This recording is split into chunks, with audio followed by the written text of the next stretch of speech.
Well, hello everyone. I hope the sound is okay. Hello to Kevin, to Colleen, and to Paul. Glad to see. Oh, and to Clintonville. Hello to Hall. Let me know if you can hear me or if I somehow muted myself. Great, thank you, Clintonville. Tonight's gonna be a very relaxed stream, just us hanging out, watching some trains run. I'm currently making sure all my cameras are still working because no, one of them is already frozen. Off to a great start. It's okay. Day is not over. So, is it the physical plug or the software? It seems to be the physical plug. Okay. Give me a second. Should be back. Yep, it's back. Great. Alright. So. Okay for now. Alright, let's hope it doesn't change. No, this is fine. This one, just like this.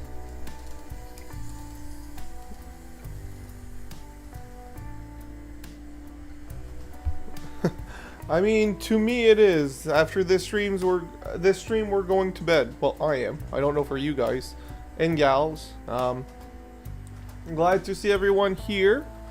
We will, like I was saying earlier, we will do a more chill stream, just watching some trains run and chatting. No, I did not fix the slot cars, unfortunately. I didn't work on the mountain either. I've been even more hectic week than the previous ones somehow, and so I had to pick my battles, and I chose to upgrade to DCC into this little nugget, which I'm really glad I did. One of the features I've added is, I'm gonna wait till it's closer and stop it so it can show it better on the top left corner, top right corner, top right.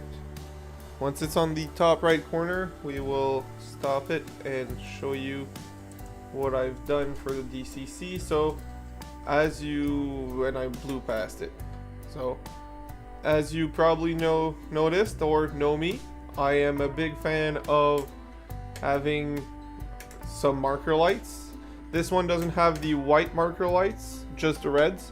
Actually, it is the same LEDs that have both, but I didn't wire the whites because two of them died during the installation, and instead of having one side that does and one side that doesn't, or replacing everything because it was super hard to align everything, I just decided to go red, purely red.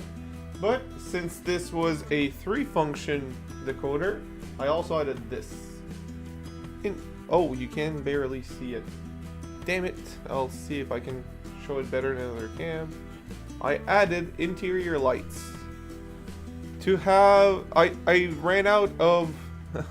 that's another thing. I ran out of the soft white LEDs. And I didn't want to just have a multiple super bright LEDs in there. So what I did, and it's not clear on camera unfortunately, but I'll actually bring it down at the bottom yard, so it's gonna be very clear over there. Oops, wrong direction.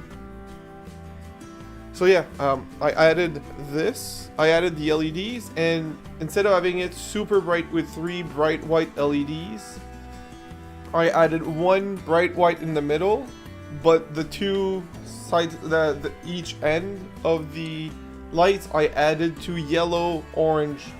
They say yellow, but it's more orange lights. So it gives off more of a diffused white effect in it, which I like. So I'll just move another train so I can bring in that one into... Why aren't you moving? There you go.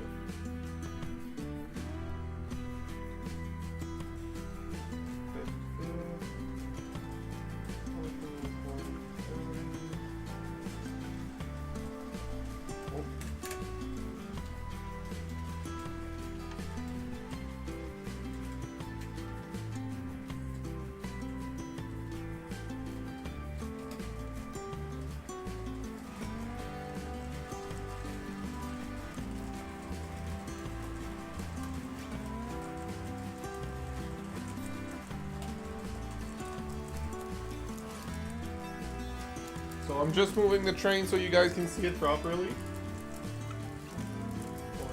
30, we can stop it right there.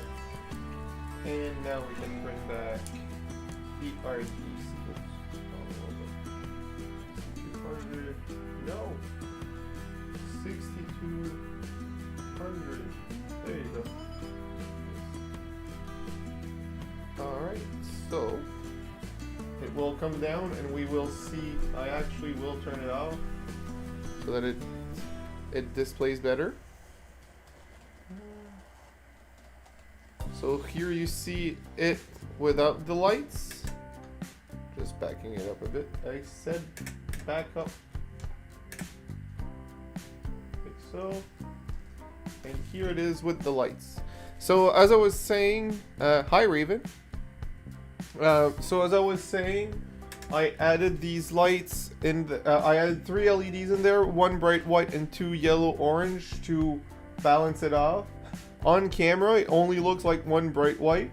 In person, you do see a more orangey hue, which is nice. Very happy with this.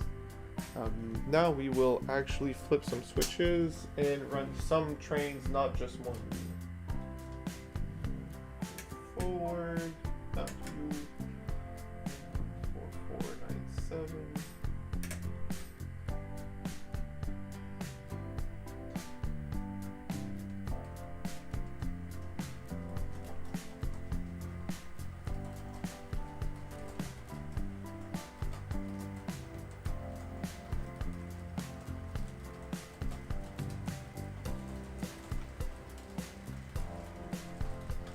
I'm gonna add a car.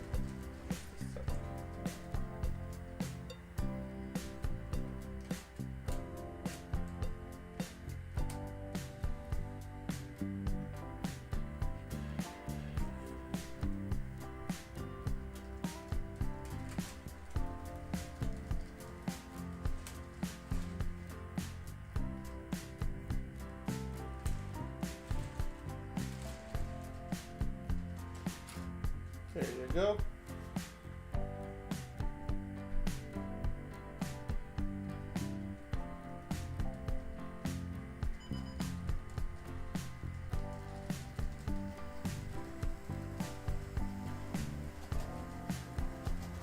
And now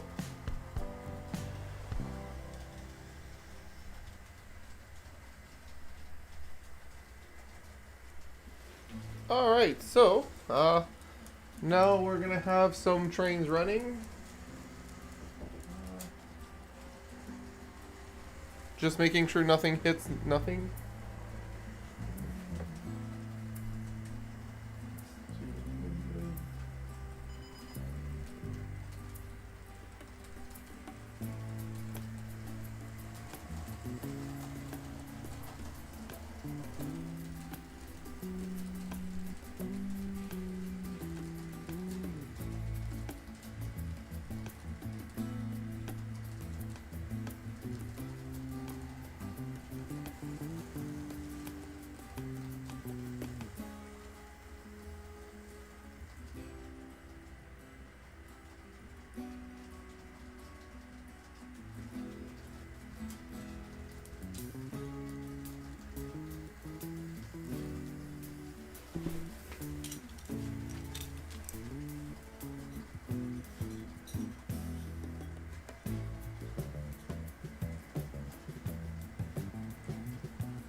So I figured out what was that loco's problem. Because it's the frame pickup method that Athearn used on that one, okay, now it's just misbehaving. 40, 30.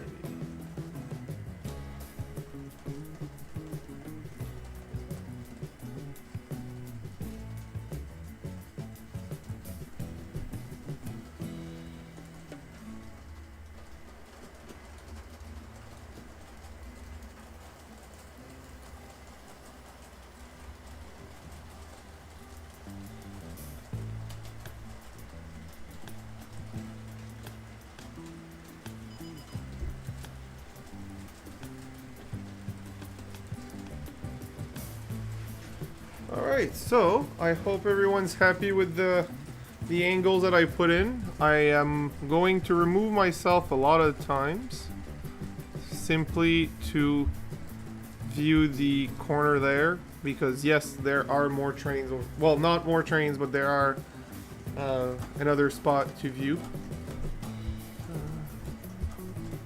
Let me know if the stream crashed, because I just had an alert for stop responding. So I'm going to open the stream on a different computer just to ensure that we're good.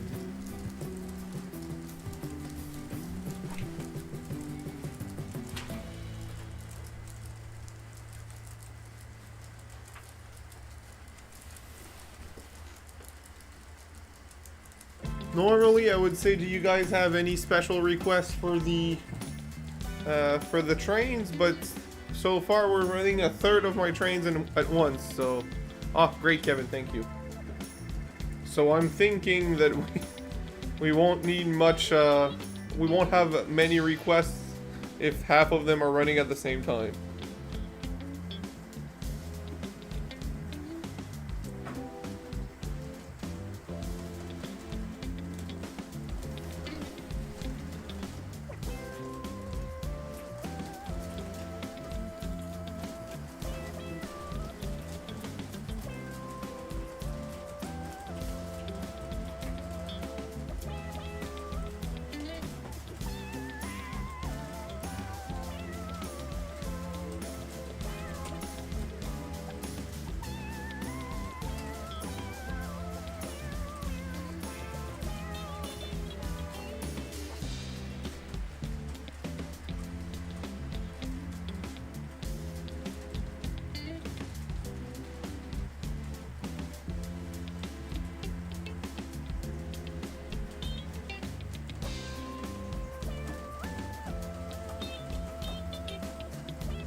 Alright, so I am back already. Well, already, I'm taking a little bit of time, but you know what I mean.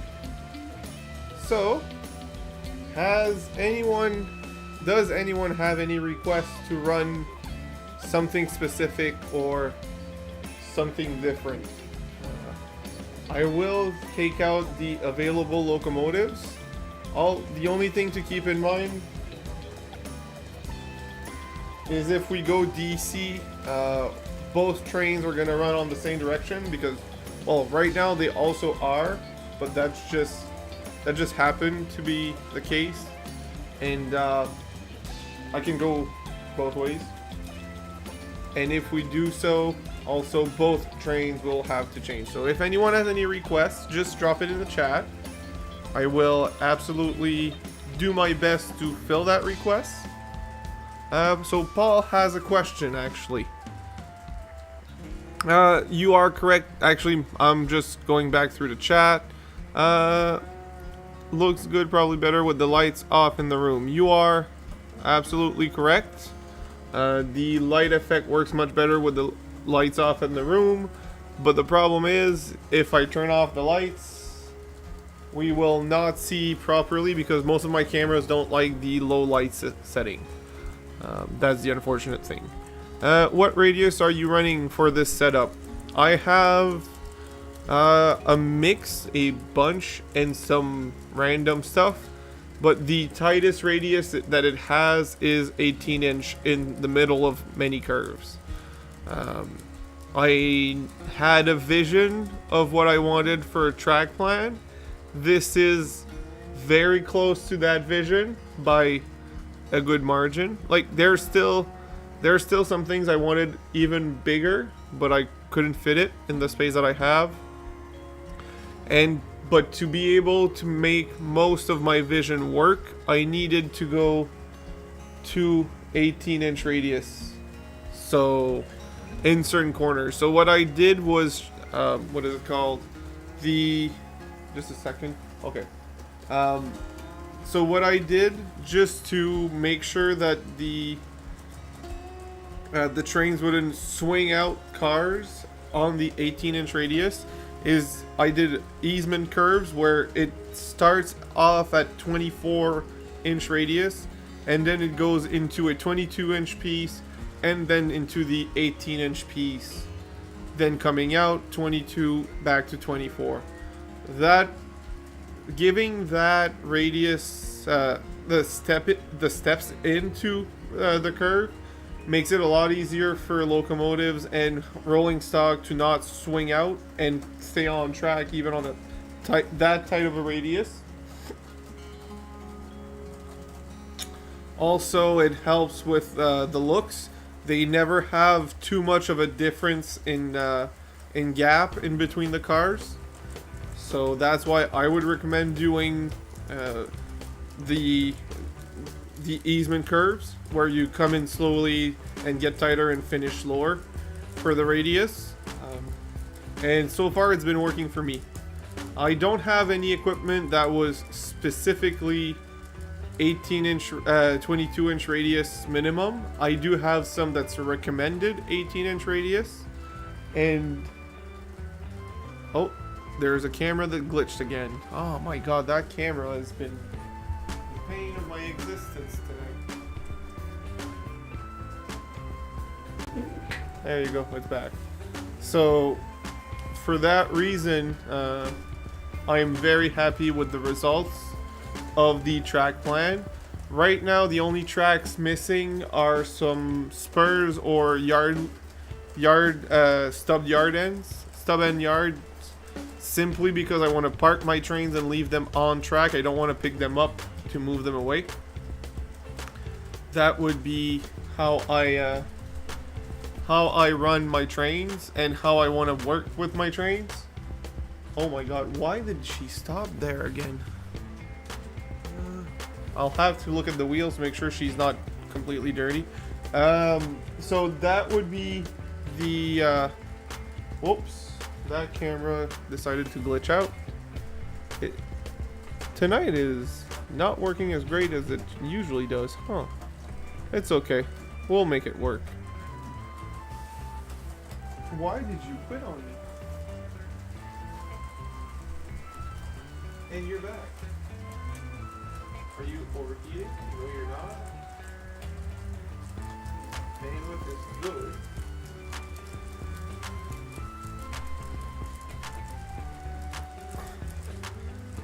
But yeah, I'm okay with the 18-inch radius because my rolling stock works on it, and because my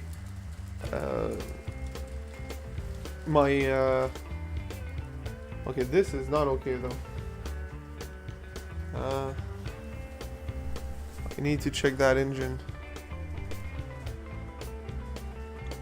Doesn't seem dirty whatsoever. Huh. I'll clean the wheels quickly, and we'll try it. Well, I'll try to clean the wheels first, and see what happens. Because it was working fine for the entire day Sunday, and now it's, you know, being a little buzzkill.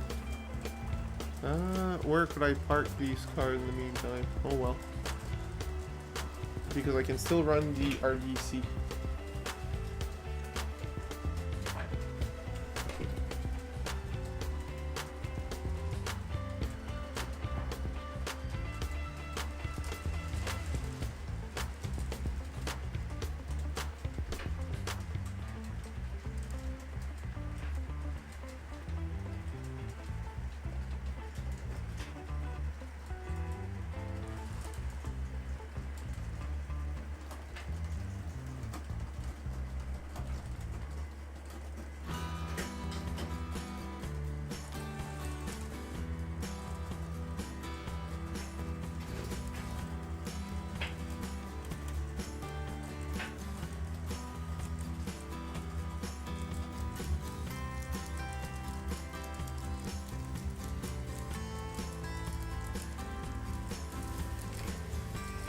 Alright, so I'm back. I'll go grab my wheel cleaner and we'll clean.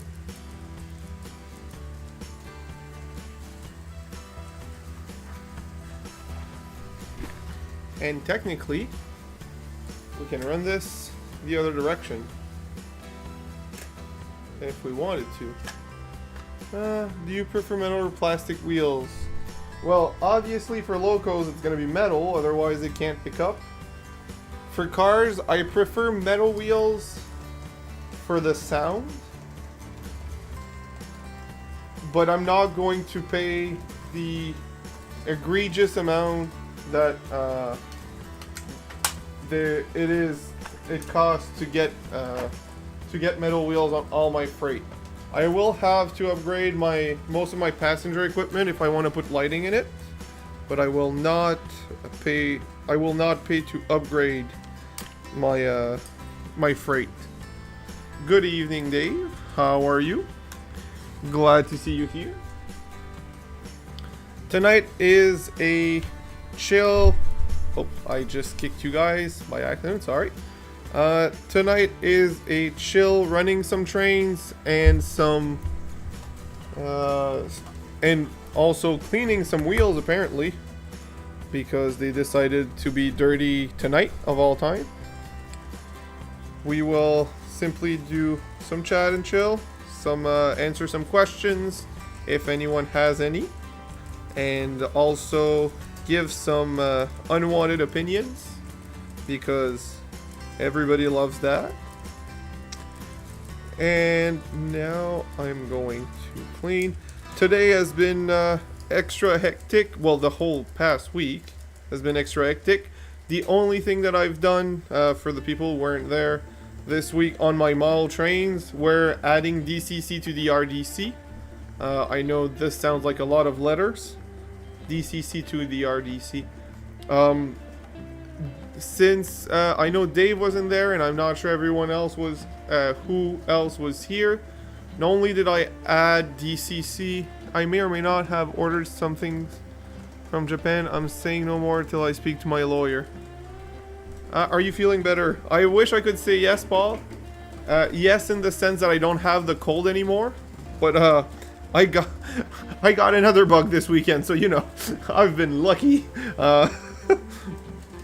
But yeah, I am feeling better, quite frankly. I actually got to do mountain biking Saturday. This was part of my busyness. I know it doesn't sound like a priority or just another hobby. While it is, the season is almost over. To me, that was my last weekend at my local spot, and I'm going to another spot in 2 weekends for their closing weekend. So this is a sign that I'm feeling better, as I'm able to do that sport, and it makes me feel better mentally. So there's that. I will not question anymore Dave about his purchases from Japan, although I feel like as his legal representative, he should never lie to his lawyer and send screenshots to me so I can defend him better to his lawyer in private. But jokes aside, I'm super thankful for Dave for giving me the prize. He sent me some pictures of the cars with the tested 3D printed hello Rouser 3D printed containers. He asked me which color I wanted. I did say gray for painting. I don't know when I'll paint them. They'll probably run for years, at least months, with the gray color scheme, but I'm just happy to have them, quite frankly. I was looking for them for a while, so, and not just his, in general, a good set of cars like those at a good price is very rare in N scale, because those are the older model that aren't produced anymore. You didn't see that. Actually, you didn't see it. Nice. Nah, I messed up some prints. You're getting spares. That's fine. I mean, even if you didn't, I do have a few containers here from other cars that were not as good as the ones you bought. And also just, I got some to put around the layout as a display. So, do you have the little two-man car? No, I don't. Are you talking about the one where people are pumping? Because those I don't. I actually don't have any switcher or smaller cars. The F units are my smallest. Yeah, they were on that ship.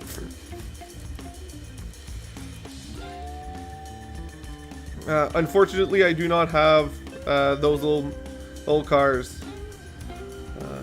Those would be nice, actually. That would be a nice ad. Is Hector Lecter, the track inspector, working tonight? He will be later.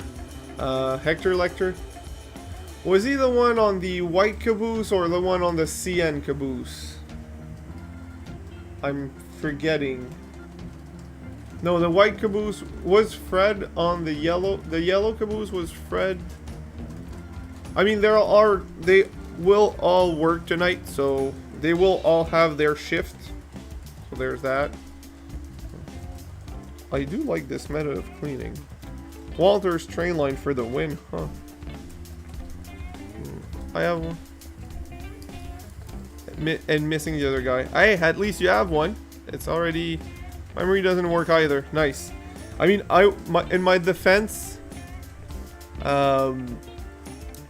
in my defense for the memory not working, my entire brain wasn't working last week, so I'm already upgrading that it partially works. I'm actually adding DCC to my own F7 CP rail tonight. Nice. Yours are the maroon ones, right? I believe they are the maroons. It comes in a set from eBay. I mean, again, at least you got one, so to me, that's a win.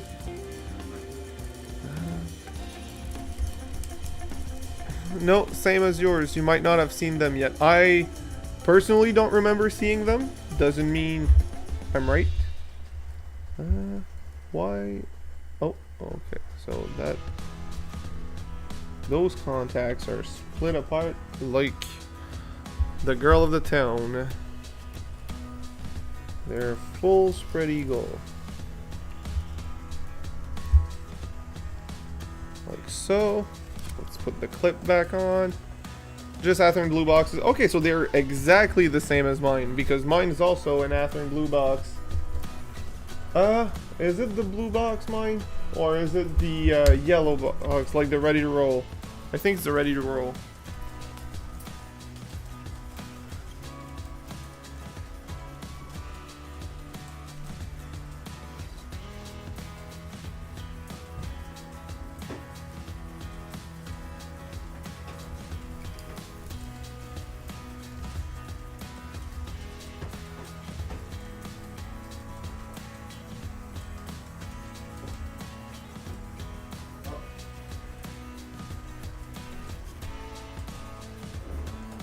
I was wrong. Mine are the Athearn ready to roll.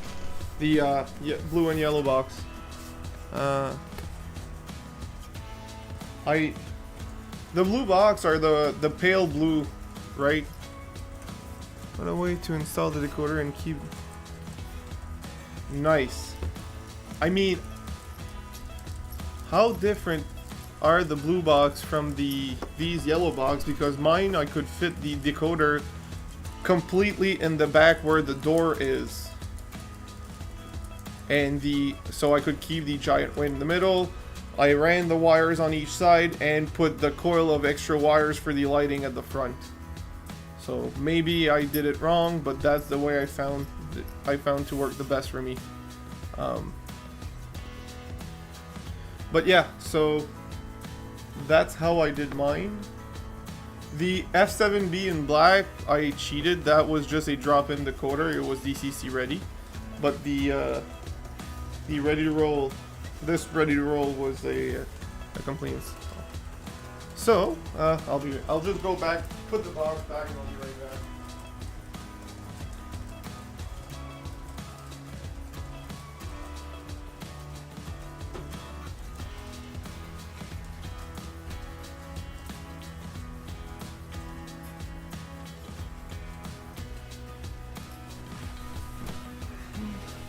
Hello, Ward. Glad to see you here. I was just off the rail. Yeah, mine's mainline and he's off the rails.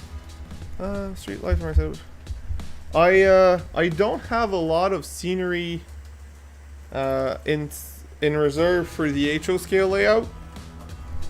I have a building, a scene of two nude women with a teenager looking through a fence, and that's about it. And the buildings you already see on the layout.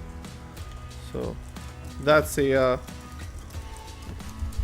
that's gonna be for later. I really want to finish a mountain. That's my first and next step to this layout for scenery. The mountain and ballasting the track. Those would be my next two logical steps. Why is this camera turning off and on? It's a Wi-Fi camera with the through the phone, but the other one's pretty stable. So I am in my house basement. It's a full height unfinished basement, but it's fully insulated, and it has a mini split for the heat. So it is cool in the summer and warm in the winter. Actually, it's too cool in the summer most of the time, and in the summer I'm not even running the AC. I'm only running the dehumidifier. So it's a nice spot. It just doesn't have much natural lighting, which doesn't make a difference on stream because we're using my actual lights. Bottom car is skipping. You mean bottom camera? Oh, I'll do the zoom trick that Dave gave me because it actually worked. After it stopped bugging, it actually worked.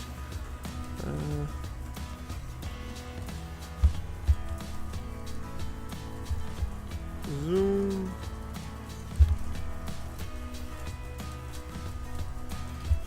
Here, for this one. This one's fine. This one's fine. This one seems fine. Maybe the car was bugging. The actual train was bugging.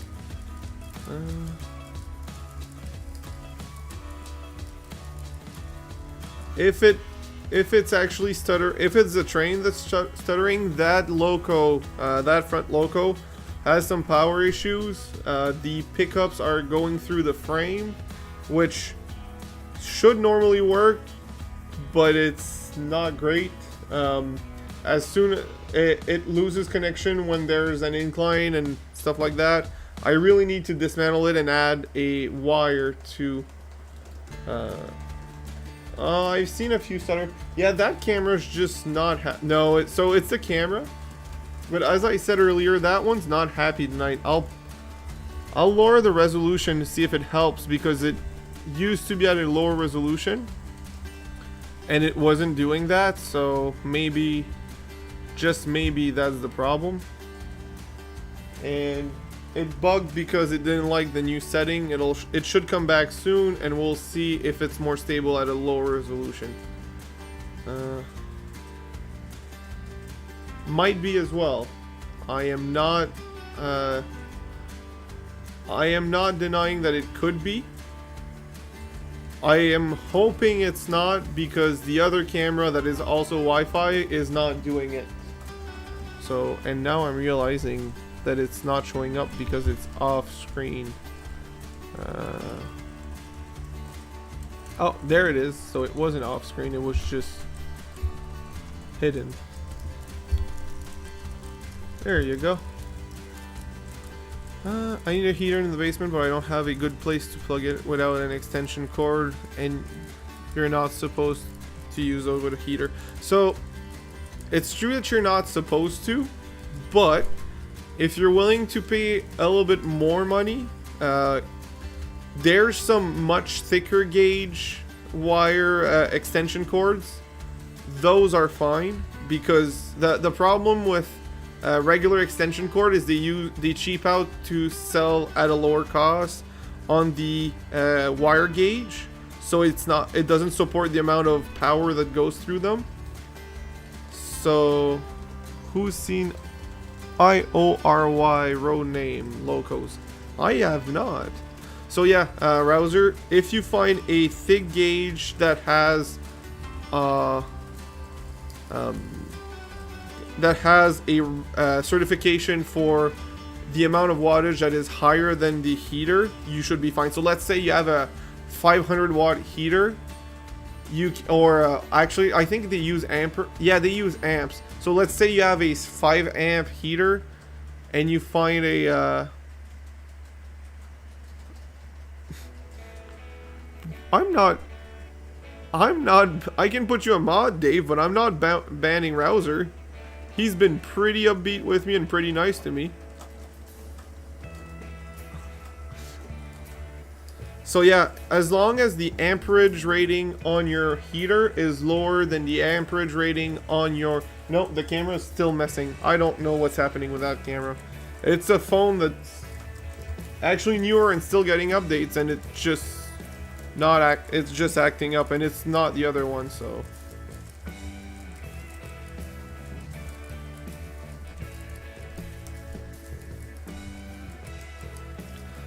What's someone other than... I'm slipping. I have... So yeah, alright. Just making sure the contacts are in place. And I'm sorry for the camera skipping on and off like that. I may have a solution.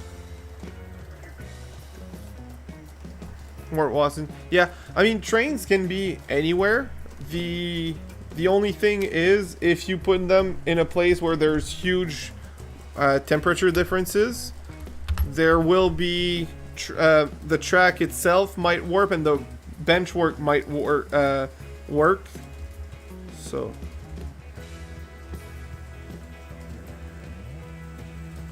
sorry to take your place. So yeah, for the train layouts, they can be anywhere as long as you're aware that weather changes will affect the track, and that the if it's very humid, it can affect the it can oxidize your track and rust them, so you need a lot more cleaning. Just keep that in mind, and if it's outside, you really need to protect your trains, at least the trains, when it's there's any type of weather that is not sun, or even sun. You don't want them to bake in the sun all day. Are you going to a holiday? Holiday sense. I am not sure what a holiday sense is.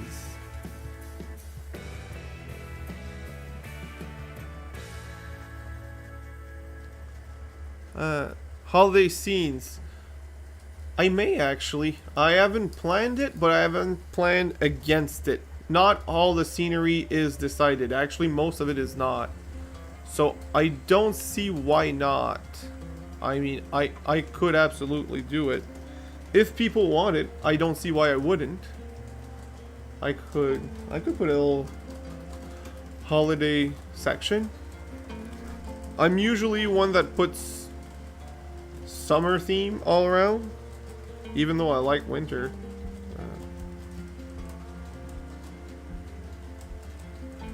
Oh boy, I'm about to hear a joke that may be bannable, huh?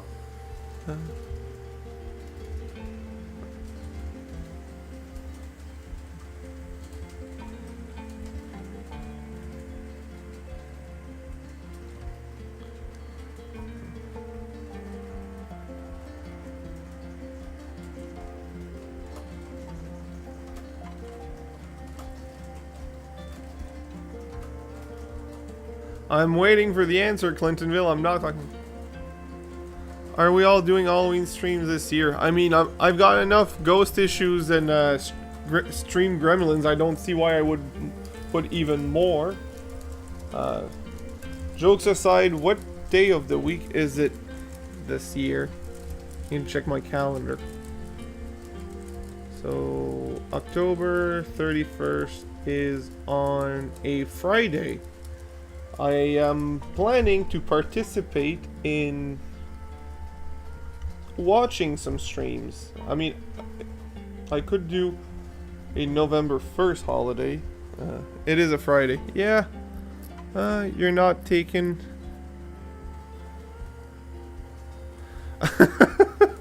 Good one, Dave. Good one. The best part of you is that you don't need a mask.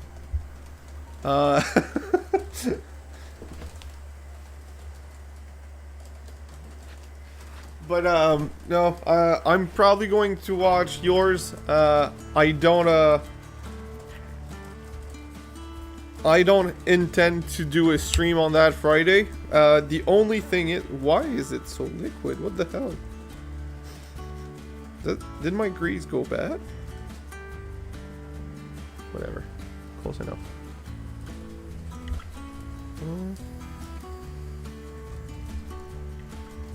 May have ruined a pair of socks.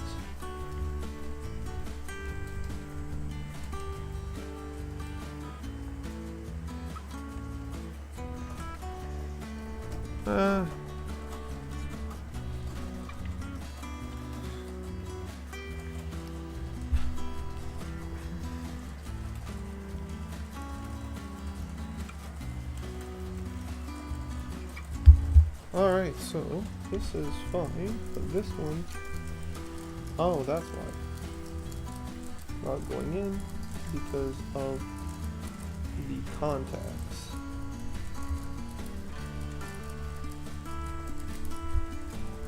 There you go. Now it's in. We'll reopen the front to add a bit of grease.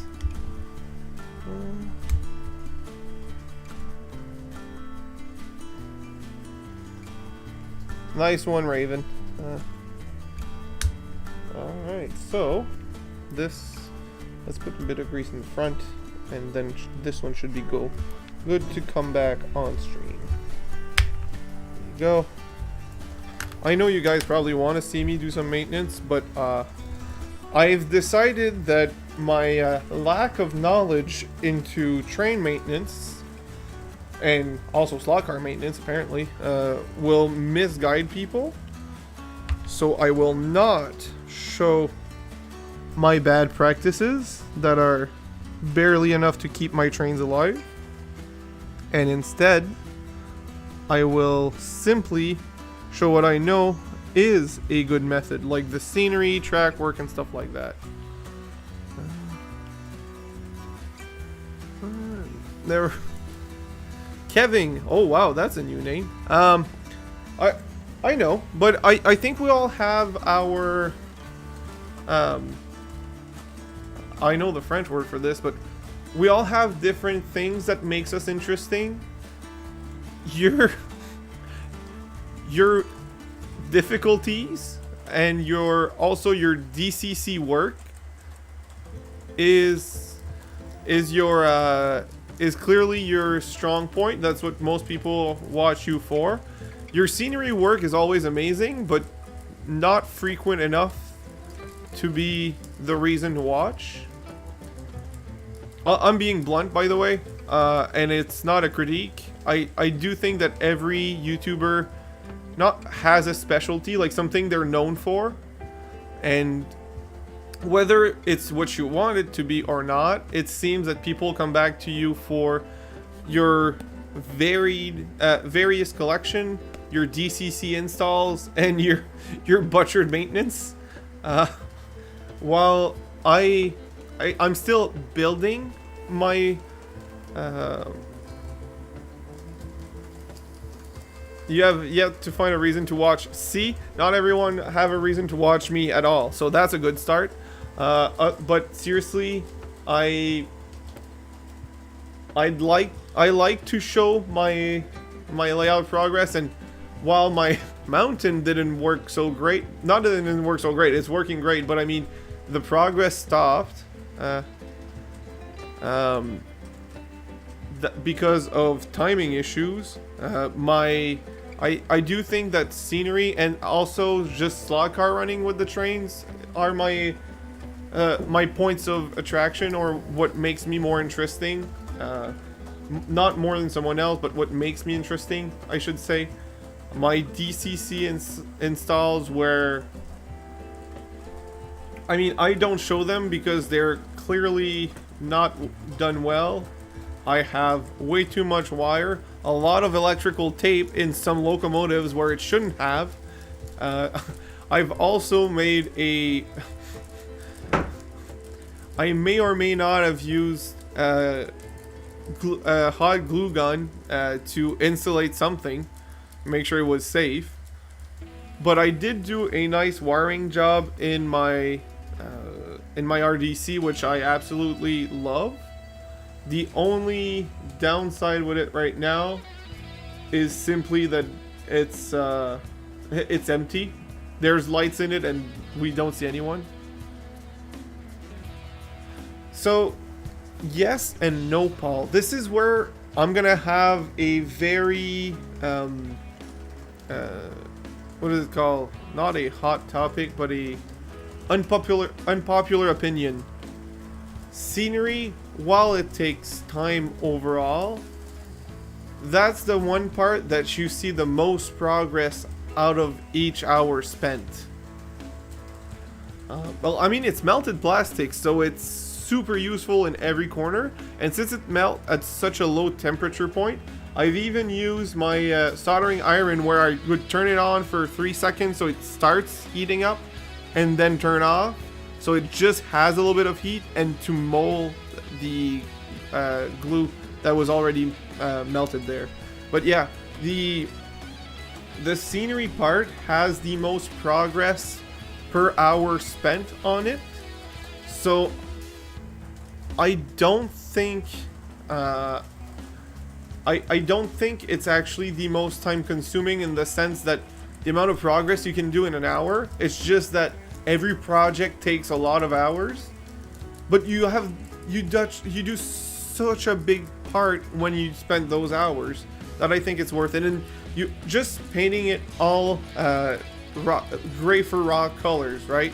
And then adding some wash to give some texture, and then you spray some what is it called, the green, well, all the greenery, and like, you're gonna spend a lot of hours doing that, but just having a coat of paint changes the look drastically. So that's why I'm saying it's not as time consuming. To me, the most time consuming is the bench work, because I suck at it. I've done it so many times and I've never gotten better. I don't know why I'm so bad at it, but I just am. I have family members that unfortunately passed away, but were woodworkers for a living, and I never got good at it. So I use rubber band and bubble gum to hold my stuff together. Yeah, that's a thing. Depends, Kevin. Sometimes you can spend an hour or two, or two, and too many, and it seems nothing was done. It really depends, I guess, what you're doing and what type of scenery. There's that. I find it more scenery, the better it is. So there's the early scenery that could be redone. Yeah, for sure. I mean, that's for everyone. You get better at everything you keep doing, and you develop techniques. And sometimes you try a technique, it worked great, but you're like, I heard about this other technique that's even better, let's try it, and you end up not liking it, so you have to redo that, but it's still fine. Figuring out what type of look a person is going for also takes time. Yes, figuring out is a big part of, well, it's a big part of planning, because there are multiple stages of planning, and that also takes a lot of time. Yes. I love how scenery looks when done, but I prefer working on locos. I don't know if I prefer. I think I do prefer, but not on camera. That's also, I'm clearly slower at working on locos. You know what? No, I will retract that. I'm always too scared of breaking something, like a detailed piece or something on a loco. So I will not say I prefer working on locos. I'm very happy with the results when I'm done. I will say I'm the opposite of you, Dave. I prefer doing scenery, but I love the end results of working on locos. It's just, I'm always so afraid of breaking a piece of scenery. Not a scenery, that I'm not afraid and redo it. Breaking a piece of detailed parts on my locos that I just don't want to, and cleaning them, I just find it annoying. I know it's worth it, but it's just super annoying. So yeah, I'm not a big fan of that. I haven't done much scenery, so it all seems like practice. A lot of it is practice, but there is also choosing the right materials, like the right paint, the right way to apply that paint and stuff like that. That makes a big difference as well, I will say. So you might have to think about that part if you're I'd say follow some YouTube guides, but I will also say do not be afraid of the cheap stuff. My better parts of my scenery were made with very cheap Dollarama paints, so don't be afraid of the cheap stuff.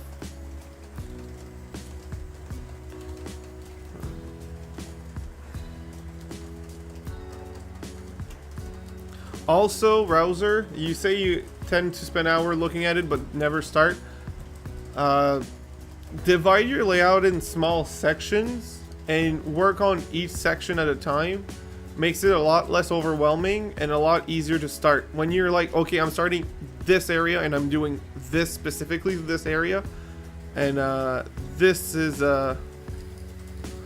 would be my way of doing it. Well, this is my way of doing it.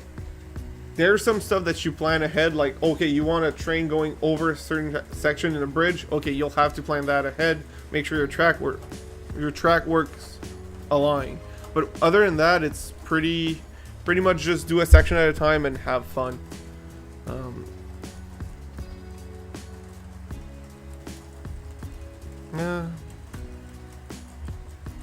Yeah, I mean, some people like Dave make DCC install look much easier than it is. I don't care how easy it seems. It took me 2 days to do that loco that has 3 functions. I was very precise on the what is it called? On the drilling of the marker lights and aligning the LEDs and making sure my wire were all tucked and out of the way.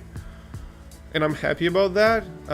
Part of the reason it took so long was I had 2 sets of 5 LEDs, micro LEDs die on me for the interior lights. That's why it ended up the way it is with the 3 regular size LEDs. But that's a different story. So I'm not as good. What kind of scenery do you have in mind for this setup?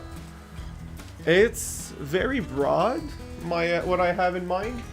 I'll just put the logo down and explain.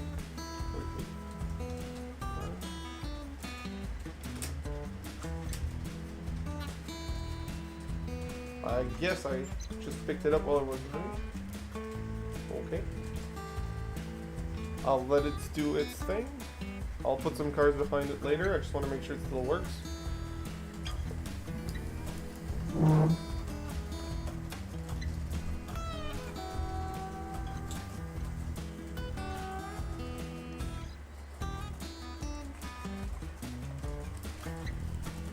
So for the, I'll be in a good place too. I mean, I'm not in the States, so unfortunately I cannot say the same. but I heard about it. I heard it was good. Come on, don't be like that. I just cleaned you. What the hell?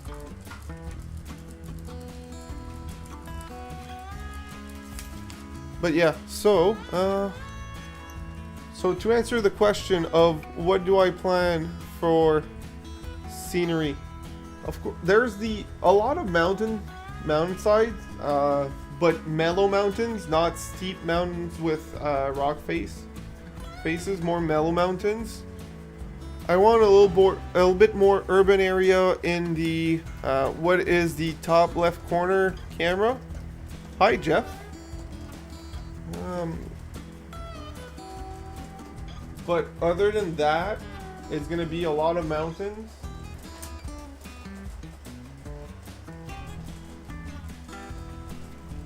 I just want to see if she stops at the same spot that she usually did. It did not. Nice.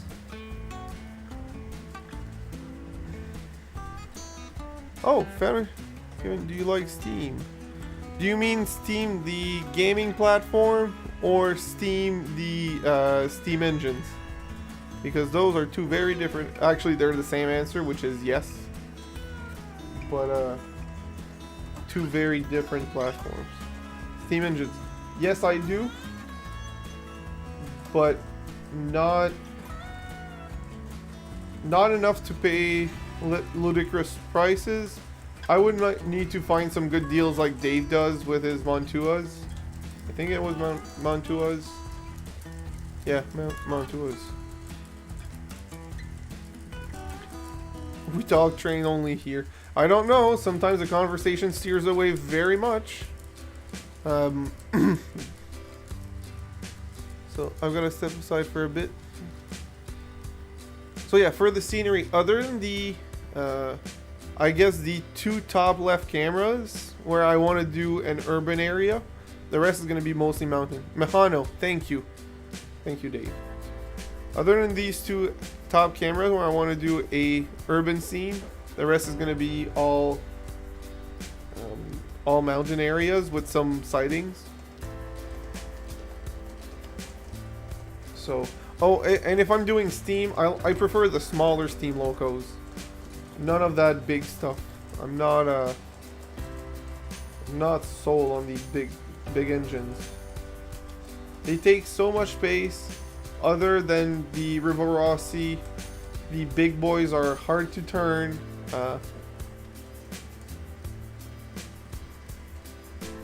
Yeah, that too. The very educational area. It educates a lot of people as to what not to do in public, I guess. But yeah, so for the scenery, that's where sorry about that. That's where I'm sitting, mostly mountain areas. So I could do a snowy area. I was thinking of mostly summer all around. The track must be dirty over there because I just cleaned the wheels and it's fine everywhere else. I'll go clean the track. I am not sure what the Pennsylvania S1 looks like, but I'm thinking of small 460s, 262s, stuff like that. Small engines that we had in Canada. The biggest I go would be for the CP, oh, what is it called? It has the maroon, it's a streamline, it's such... The Hudson, I think? Something like that. That would be the... It's a 484.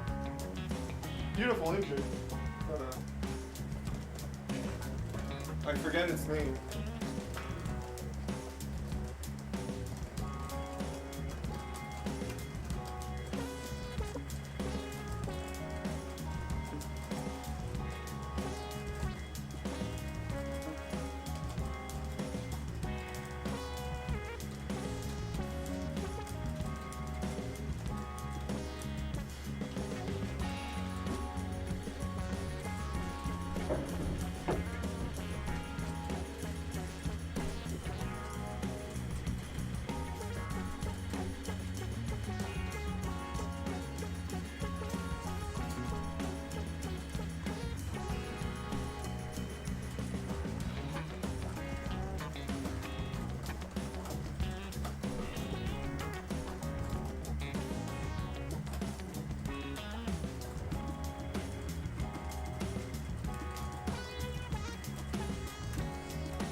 what did I do wrong?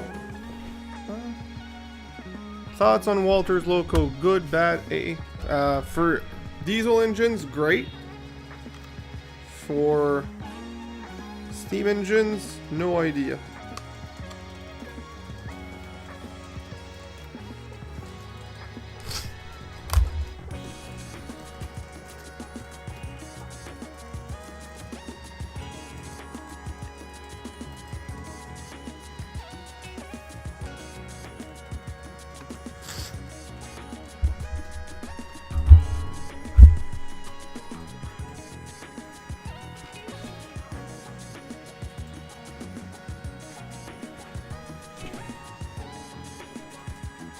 I think I have found the issue. The point where the contacts touch in the back of the engines, on the back of the wheels, are very dirty.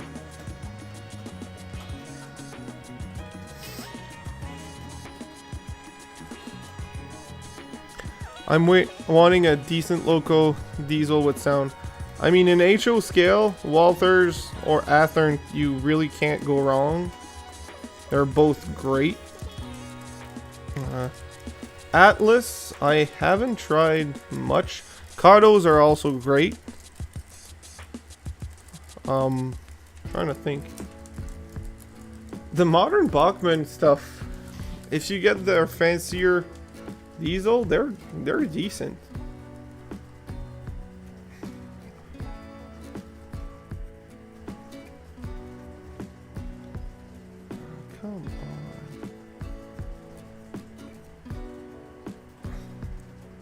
I swear the E9A daylight looks so clean.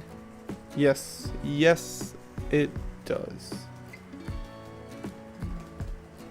Well, honestly, any E8As or E9As just look amazing. Even the pink ones. Alright, Dave. I think that one's an E7. I don't know them enough to know what the difference is, but the E7 Atlantic Coastline or E8, whatever it is, looks gorgeous. Or we can talk about his Southern E8 as well. That green engine looks gorgeous as well.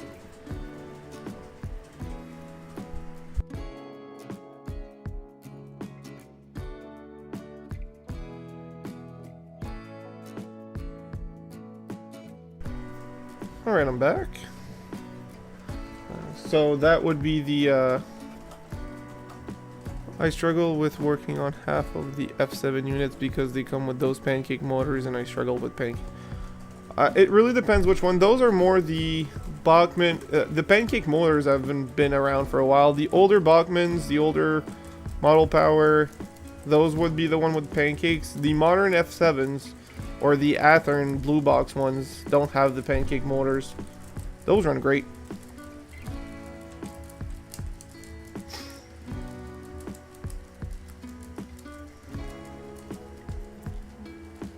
I'm going to clean this loco in and out by the end of the stream. We could put the VIA instead of that that engine, the CP unit. Yeah, we'll put the VIA on to have something something else run. And I know everyone loves a good VIA rail engine, well, a good VIA rail train.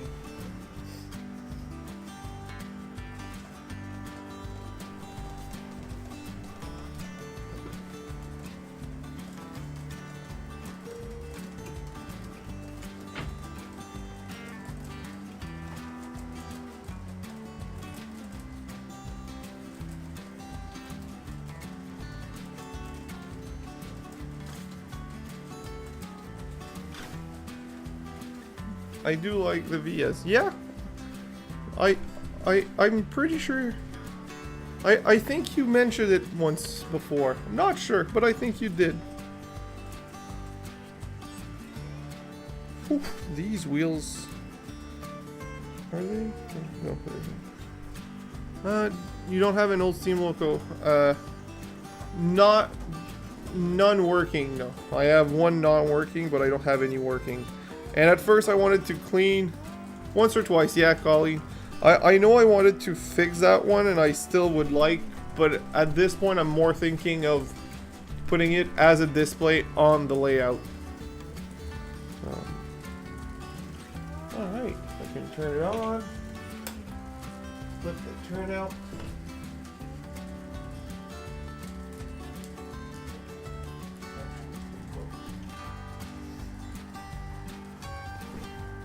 Don't forget this one, or this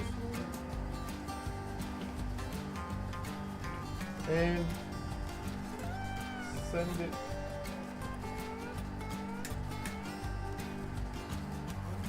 So 0, 5, 6 because we're not 24.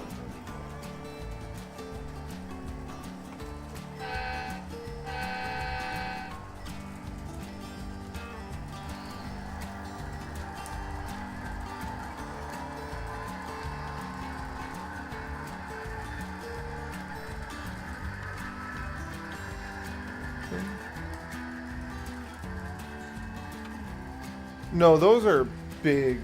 It's not that I'm not okay, it's that I would never buy one. Right? There's nothing wrong with them. I understand why a lot of people love them. I just... They're so big and so much detailed for something that I never saw in real life. Can't say I would spend a lot of money on them. Like, if someone would give one to me and be like, would you enjoy it if I gave it to you? I would be like, yes, of course. And I'm sure I would fall in love with it just as well as Dave fell in love with Caboose. But...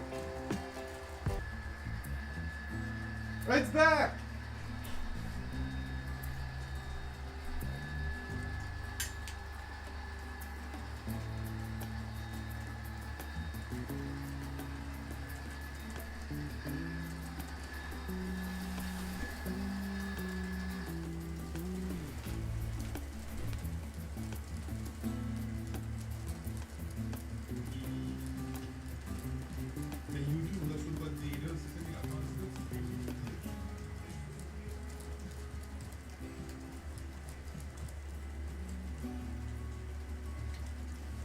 It seems to be back, or am I dreaming?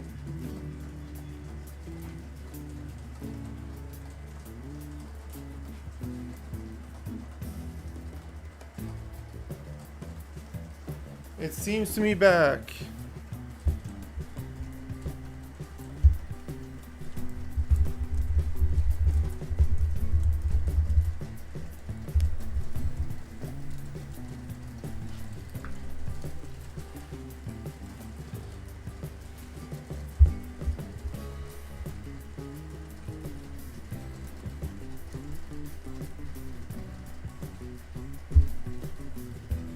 Alright. It's back, I guess. I think YouTube had a glitch. I'm getting excellent signal. I'm getting everything, like everything's back to normal. I think YouTube just had a major glitch because every other site that I was trying with both my computers that are both wired, by the way, all is fine. All was fine. It was purely YouTube. So, unfortunately, YouTube was buggy. Fortunately, it's fixed and we didn't even have to change the connection. Sorry for the time. I will gladly blame YouTube on this one because I didn't do anything. It just started again. I really am not sure what happened. Oh well. Let's continue cleaning. Hi again, all. Sorry for the delays. At least we're back. Alright, so, hello Dan, by the way.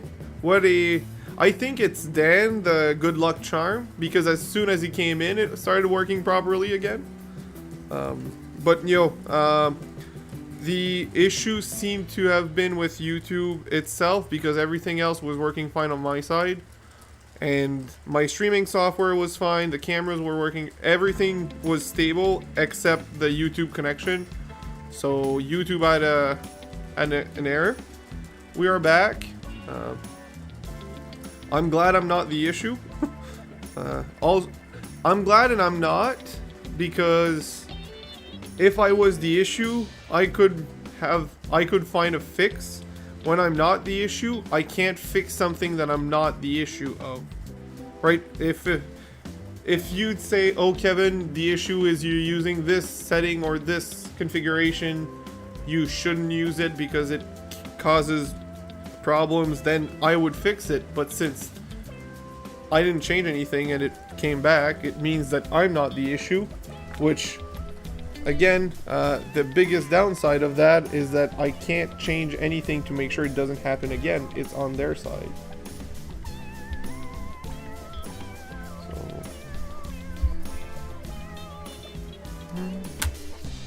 So, what were we talking about prior to this momentary break?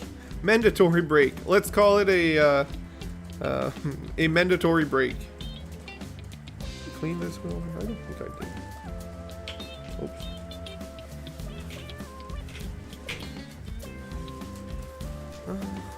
Hello, Matthew.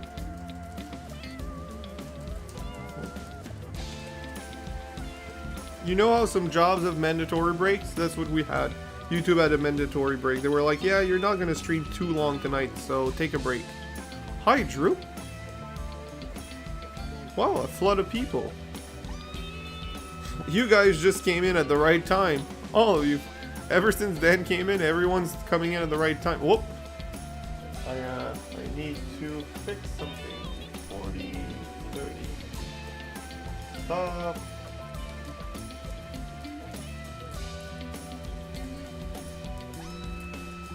Reverse. Someone unhook. So yeah, union break. That's exactly it. YouTube had a union break. We just had a snag where the whole stream crashed, but only the stream. Everything else on YouTube kept working, just the stream. I checked everything on my side, couldn't find anything wrong, and then it randomly started working again. So I'm blaming YouTube on this one.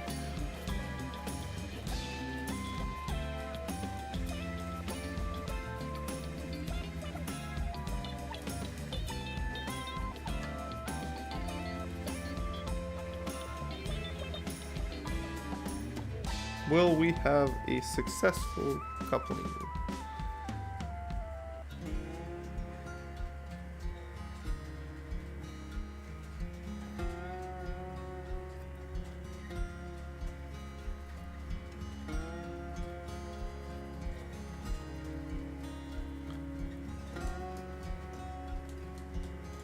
Oh, thank you.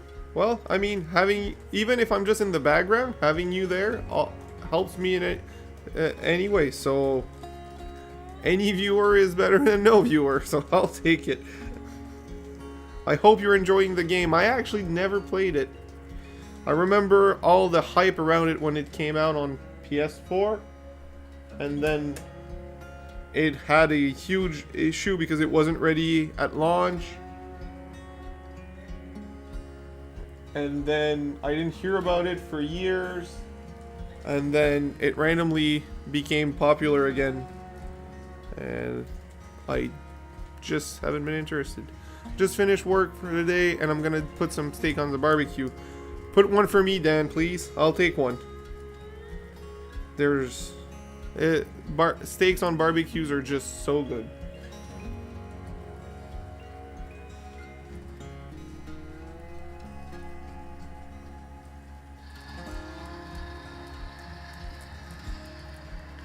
I just started about 2 weeks ago. You can build ships now, and I will. Is it free to play or is it a paid? Is it a membership or is it a one-time payment? I'm curious. And what platform are you playing it on? And yes, then they're so good. Steaks are meant for the barbecue. There's just something about it.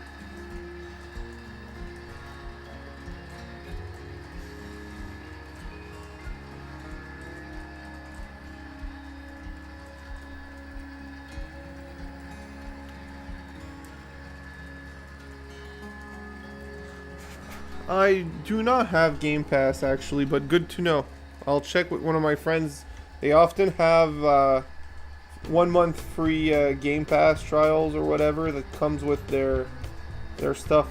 I might just ask for one of those because they already have Game Pass, so they give me the free one for the month. I'm a cheapskate. I am. I'm not gonna be trying to hide something. Why do you think I'm making a mountain out of papier mâché? Whoops.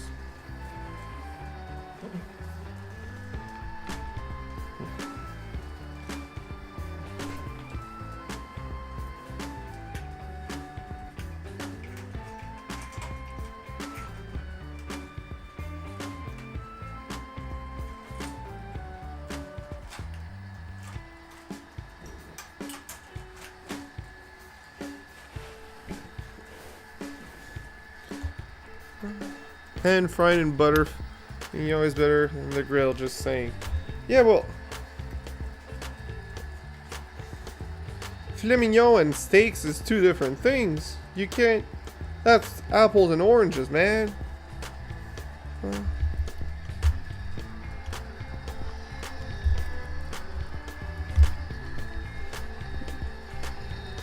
Also, Colleen, as you mentioned earlier, this is clearly not just train related. If we're talking about steaks now.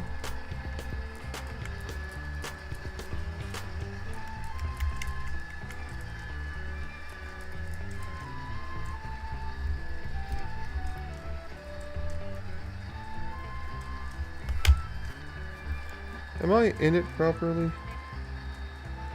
That's what she said. Well, that's what he said.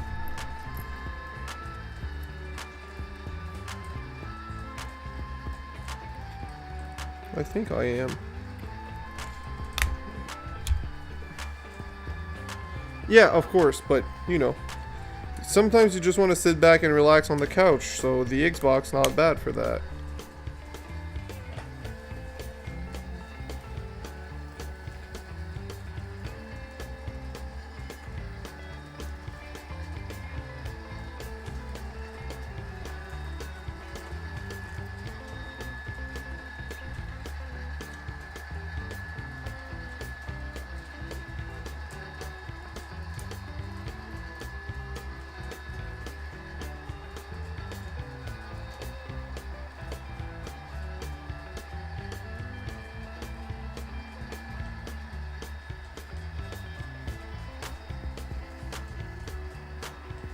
So, see guys, this is why I hate train maintenance. I've cleaned it and I made it worse. I'm clearly doing something wrong and I don't know what it is, but I'm making it worse. So, you know.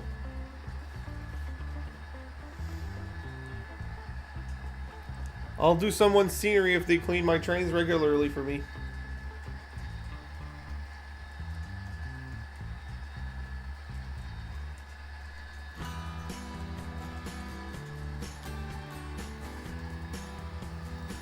See, I haven't fixed shit.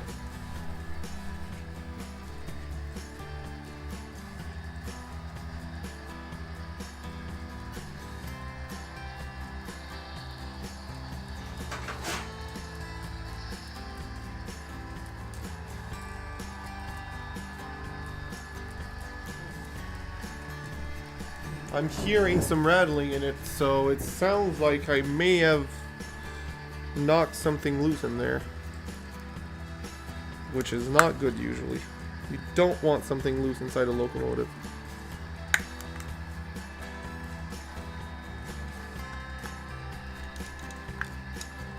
I just saw something fall, and I have no idea what it is because it was black on a black carpet. Congratulations.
I'll do the good old DCC bypass, connect it as DC,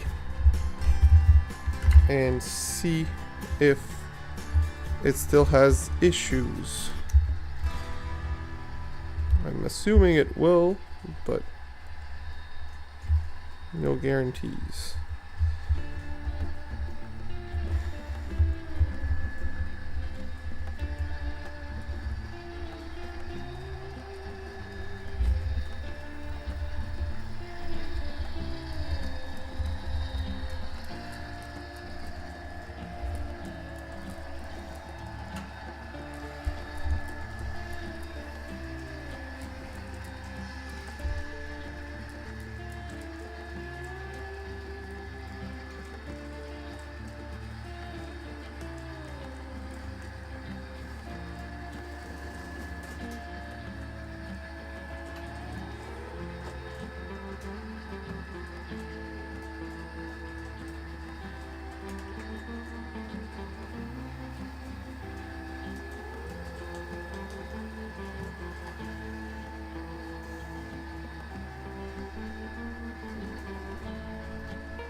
Might be a loose wire. Yeah, well, that's why I opened it to check it.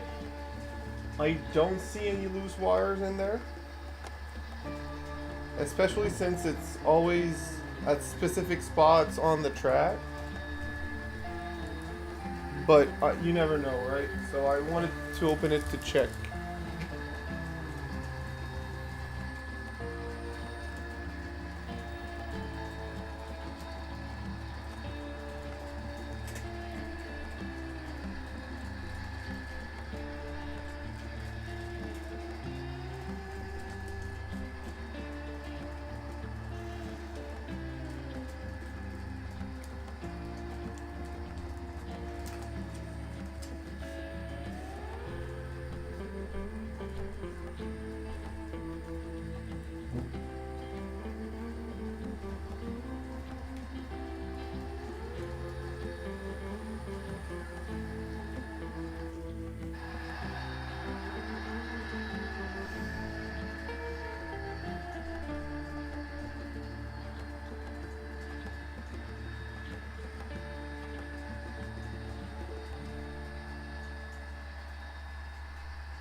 Also, if anyone's curious about the DCC bypass that I did, what I do on my DCC conversions, this might be a reason why it's so hard to do my conversions, is I have a male plug coming out of my pickups and a female plug coming out of my my motor.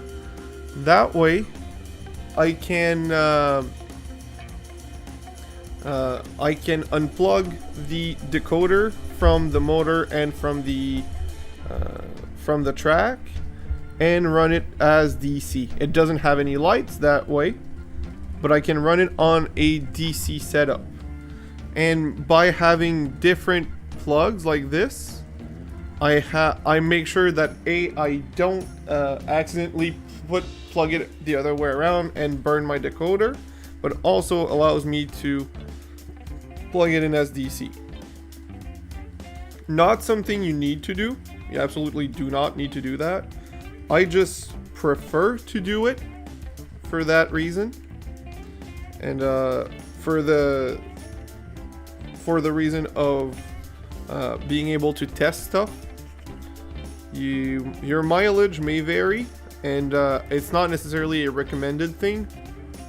I just like the option of being able to test what you've done with by unplugging stuff.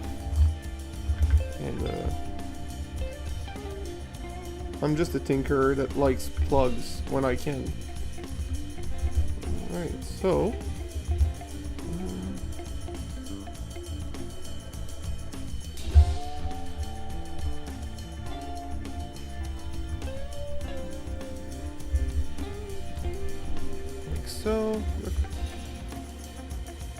I'm running the Digitrax DCS52, the Zephyr Express, the latest generation.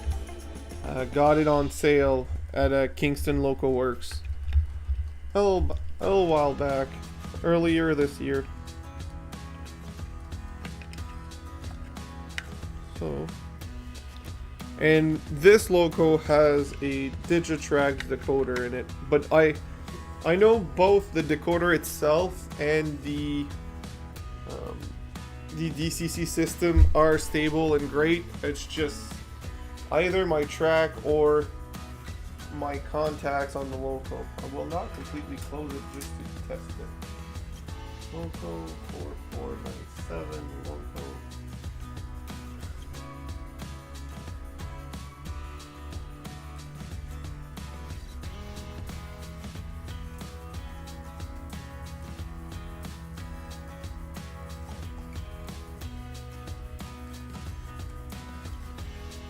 I found these little Digitrax 3-function decoders for $30 Canadian.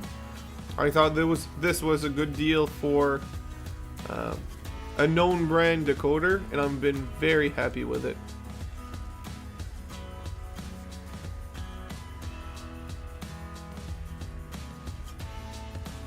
Alright, so I don't know why opening it fixed it, but it's fine this round. And now, where is my gear rail and why is it stopped? Oh, I stopped it by accident. Yep.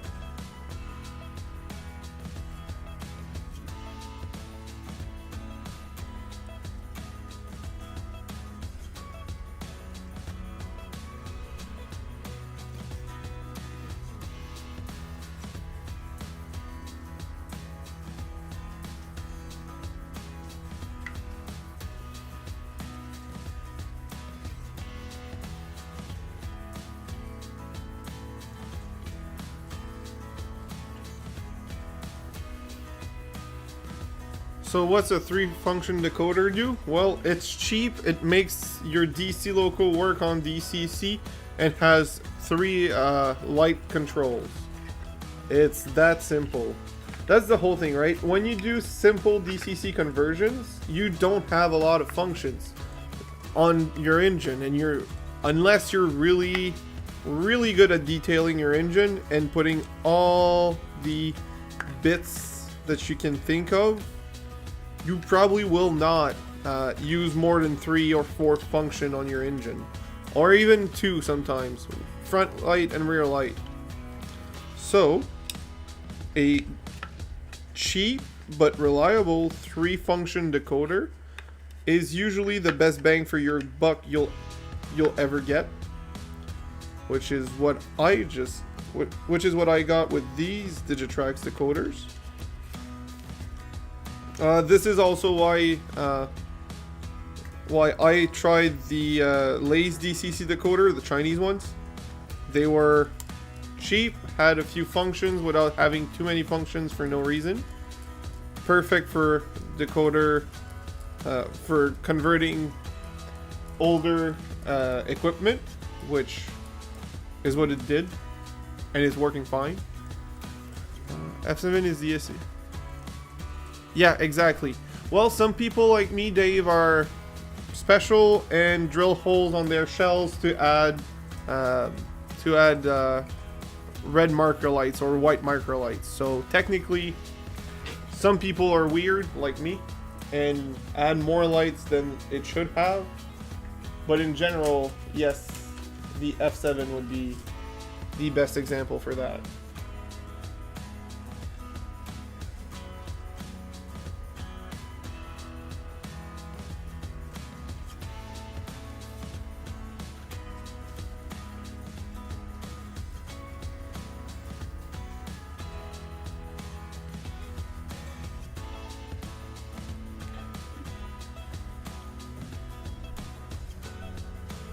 So yeah, I don't know who was there earlier, but last week I talked about it, but I don't know if I showed it. Just a second, I just wanted to, actually 2 weeks ago.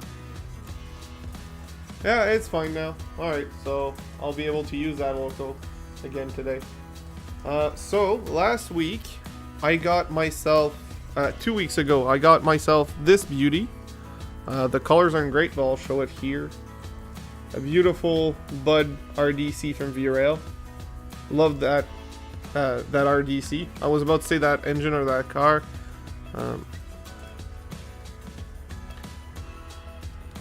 Clintonville, I think you're just, for the flashing light, just have unreliable connections. That's a thing.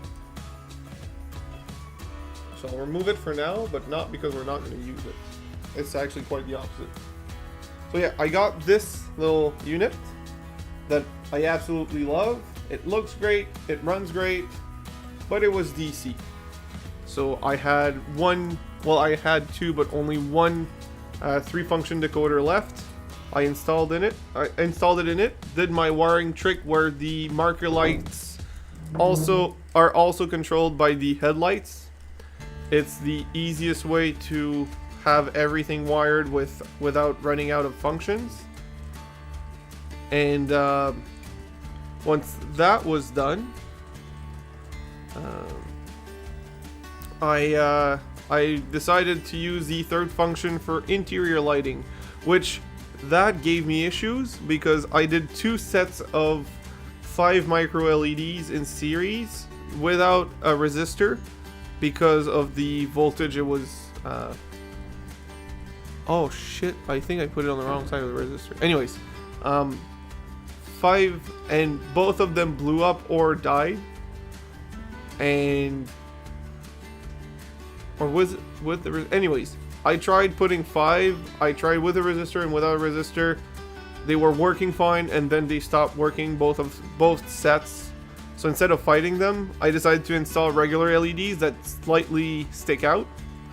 I ran out of soft white LEDs, so instead of painting my bright white LEDs, I installed 1 bright white and 2 yellow-orange lights to give the effect. So I know I've already said this, and a lot of people were here when I said it, but a lot of people weren't. So we will be running that in a second, because I really want to show it to everyone here. That way.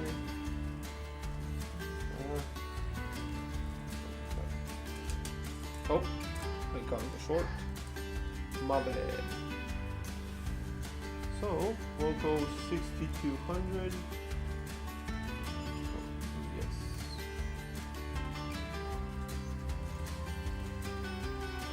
I will send it down and have the light. This one needs some grease.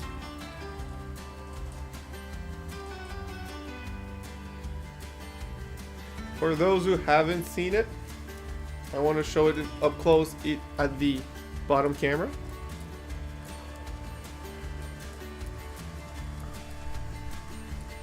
Not too like that.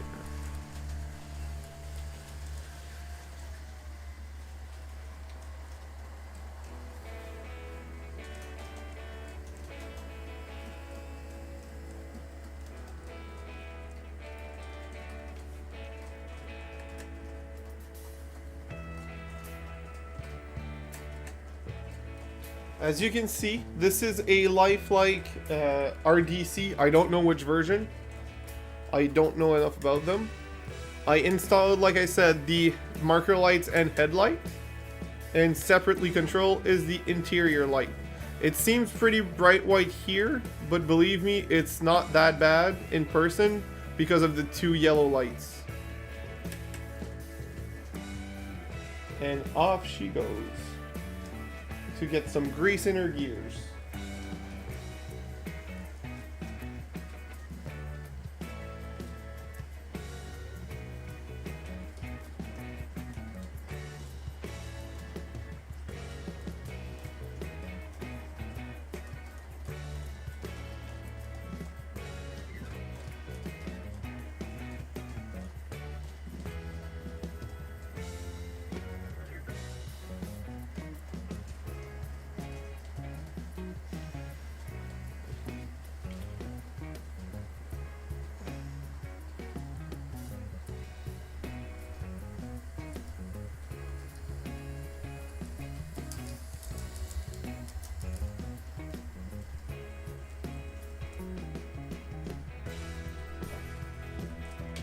I also put the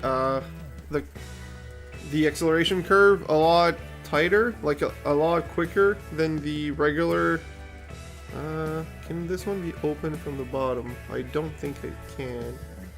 Oh well, I guess it's gonna have grease another time. Maybe. There's a clip there. Oh yes, it does. The only thing is, it also added you can clearly see that there's no one in the car now, in the RDC, which is sad because it deserves little figurines in there. Oh, I think I can unclip it from the bottom. Nice. Come on, I heard you.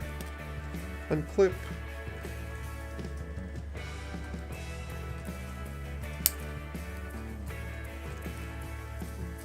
Please don't break on me. Just unclipped.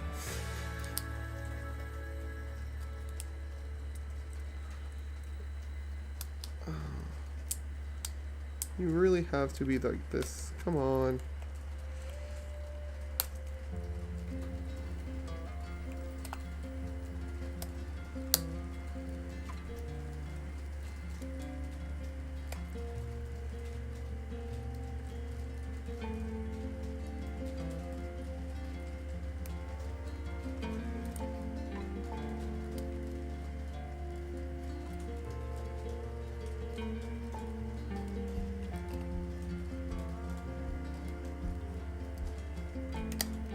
Oh, I got it. Nice. Let's add a bit of grease to those gears. And BLI has cab peoples. That would work. Or I can find some online and go to my local 3D printer store that I just discovered exists. Which is a store that has a bunch of 3D printers. You bring your own files and they just charge you a small amount to print them, basically like a Staples for 3D printing, and get them to print me a bunch of those. I think that will be the route I will be taking for that. I like to paint them like Dave is painting his. I can do some funky stuff, I can do some fun stuff, and I can do some more serious stuff. Well, I mean, serious. We're still talking about model trains there. I'm still gonna do some funny stuff even on the serious stuff. After all, why not have fun on our hobbies, right? Don't drop it.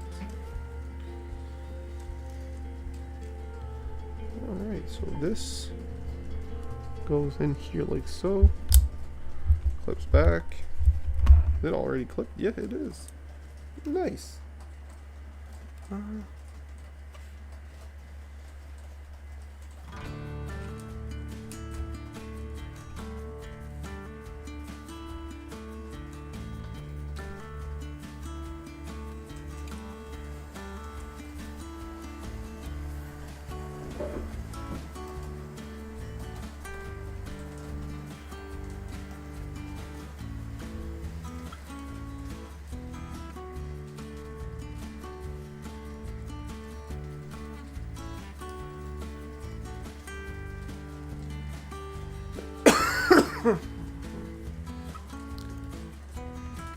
Model trains are more serious than nuclear weapons in my book.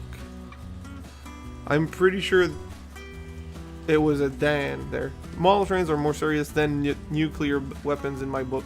I mean, to each his own. I'm here to have fun. I know you're sarcastic, but it's kind of funny. Wow, the grease made a huge difference. I knew it needed a bit, but not that much.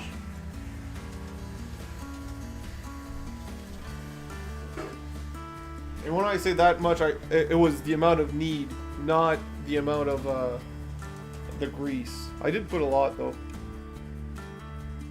but it deserved it.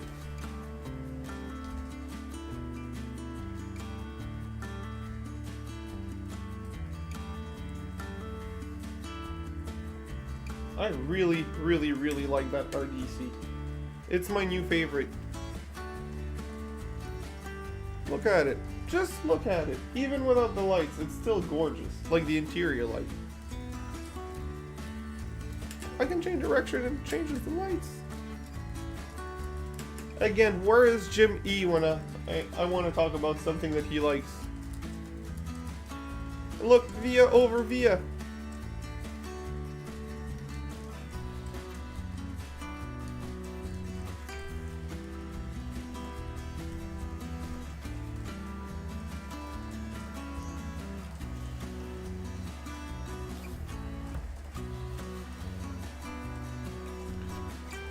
Grease is the word. I think bird is the word.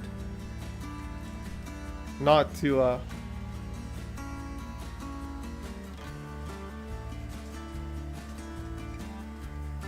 not to tickle your fancy, but bird is the word. Bird, a bird, bird, bird. Bird is the word. A word, a bird, bird, bird. Bird is the word. I am not changing career to singer. I don't think I would succeed.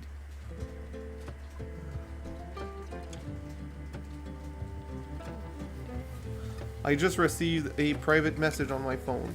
Who wants to bet if it's someone telling me to not? Oh, okay, it's not that.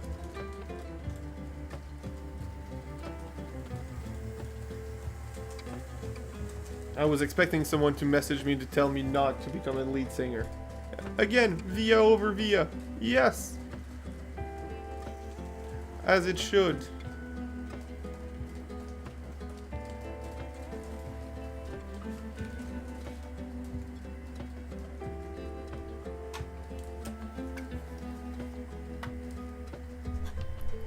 So, for all you experts out there, and I feel like I'm not sure about how I feel about that sentence. What do you guys or gals think of this grease for model trains? It was recommended for my hobby shop for remote control cars, since they also have high-speed, tight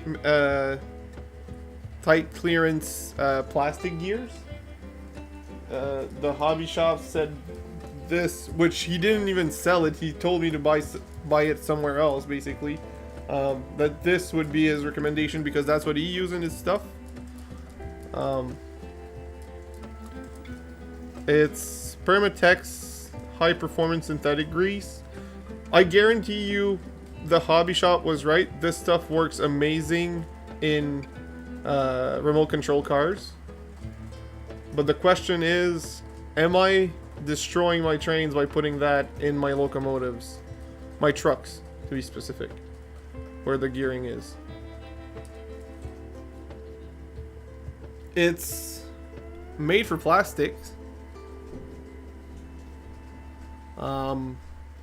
Like I said, it's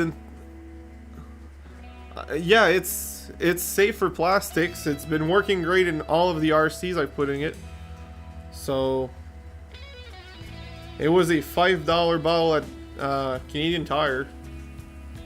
As he told me, if it's safe for plastic, can resist decently high temperatures, and is safe for plastic, it should be fine. Oh yeah, even though it's about my hand size, I've been at this tube for a few years already, and it's barely touched, and I've put it, like I said, in most of my remote control cars and this, and my trains, and it hasn't. It's pretty thin. It feels like a gel or a cream you would put, I can show you, it's a clear gel, but it's very soft. It barely holds its shape. It's not too thick so that it clogs stuff, if that's what you're worried about. Which I was worried too, but when I saw it I thought, well, it should be fine, and it's been so far. But I was wondering if long term I was killing my stuff. Glad to hear I'm not. Well, according to you. Never tried it. I could try it if you want. But it can irritate, according to the warning. May irritate eyes and skin, so apparently not that great for shaving.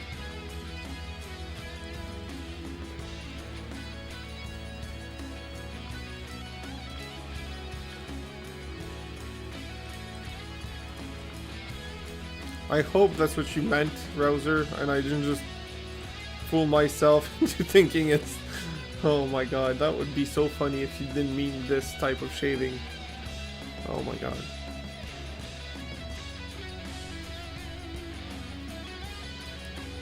But yeah, that's what I've been using. Like I said, I didn't see any damage from it. It dries after a few years, and it attracts dirt. Meaning that every year or two, you need...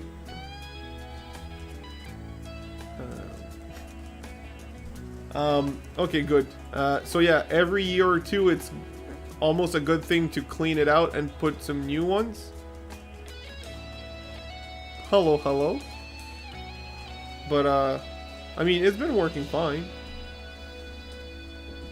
I guess. But I was wondering if I wasn't doing any long-term damage to it, and if you guys say it's fine, I'll keep using it.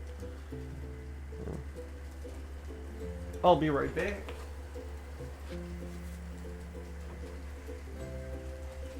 Alright, so...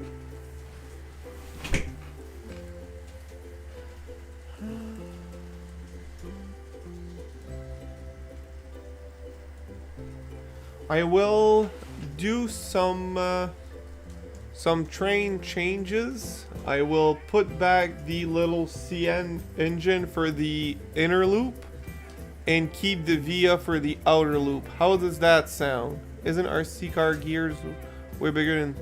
Depends on the car you have, Clintonville. I have on the smaller side of RCs, so 118 usually.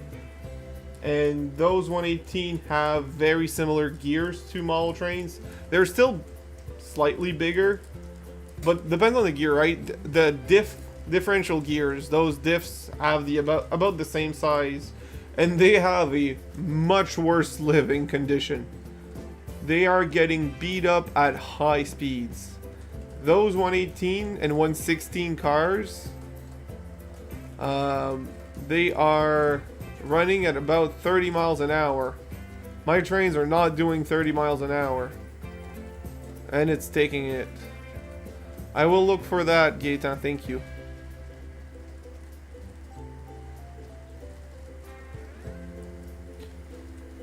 So...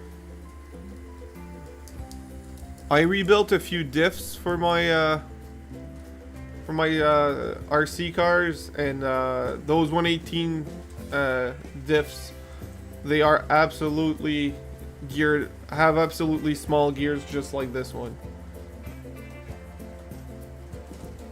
Oh yeah, they throw their grease and they're taking a lot of dirt, so they need cleaning. That's why I rebuilt them. Especially when you run them outside, they get a lot of debris in there, so you need to beat them up, clean them up after beating them up.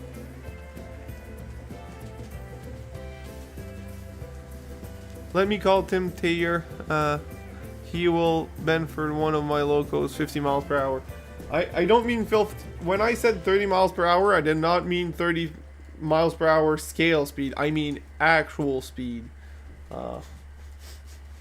So there's that.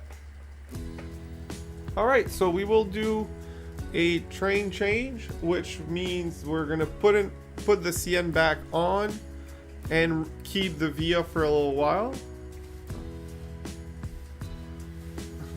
And we will enjoy this unless someone has a special request for a train. I know I don't have the list out right now for what I have, but if you know of something that I have that you'd like to see and that is not a steamer, I'm open to ideas. I just want to change them to have a change, but if you, Santa Fe, unfortunately not. I have a BNSF and I have a few Burlington Northern, but I don't have any Santa Fe. I have a Santa Fe car, a 60-foot boxcar. That's about it.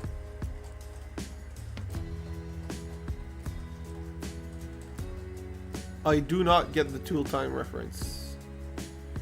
Is this something I'm too young to know?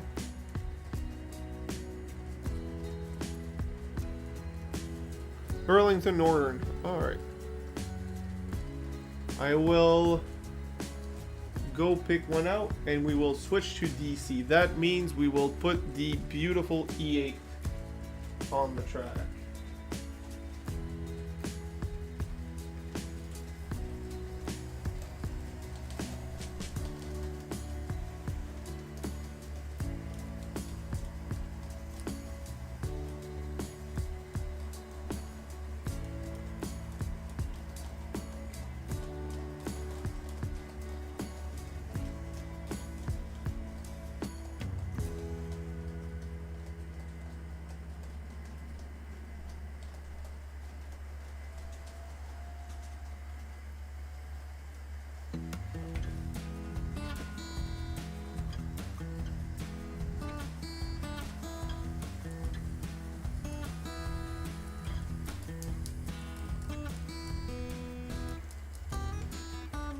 Oh, I mean, I've heard of a lot of home improvement shows, but I don't know about that one specifically. I'll put this right here because it's gorgeous. And once okay.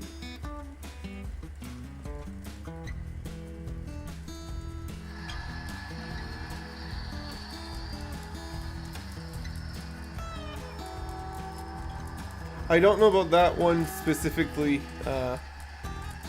Colleen.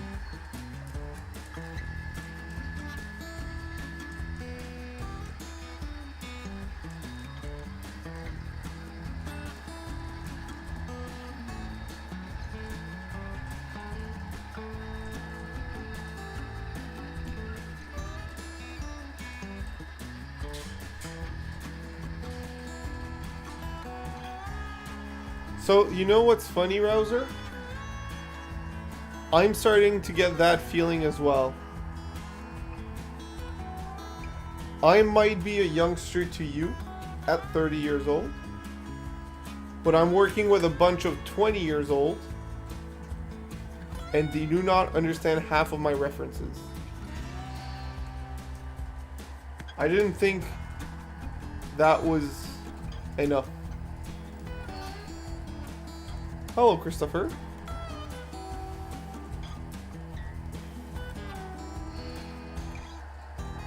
Welcome here. I hope you enjoyed the content. I will shut off. I'm shutting off the engine so I can swap it to a DC engine.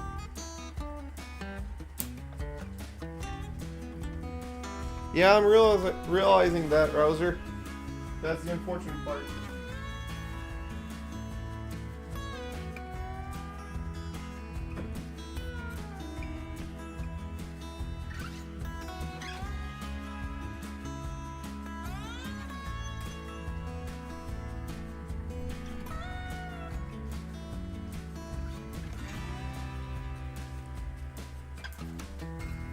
Alright, I'll go grab a Burlington Northern.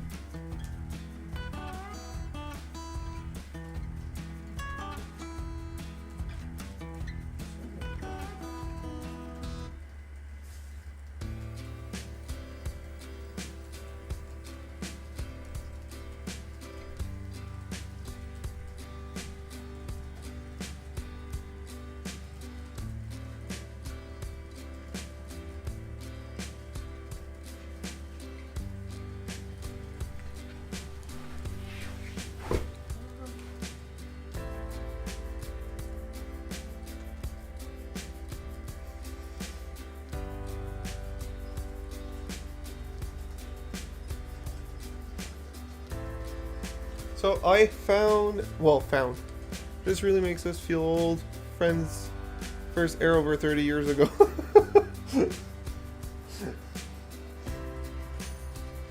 Yeah, I'm not gonna. That is, thank you, I guess. Alright, so this is the Burlington Northern loco that I found. We will put this one on right now.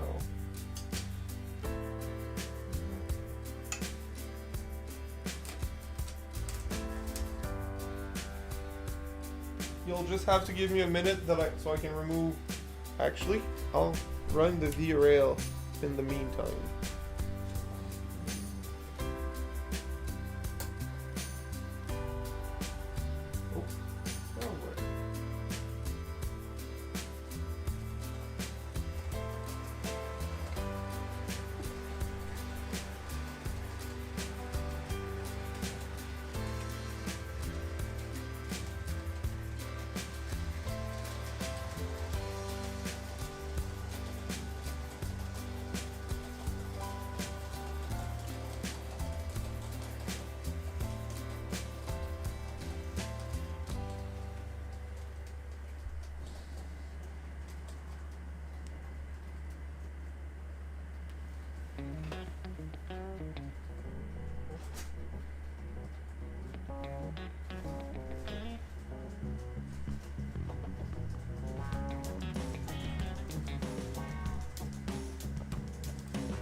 I'm realizing now you're all seeing my fat self, so that's always a great view.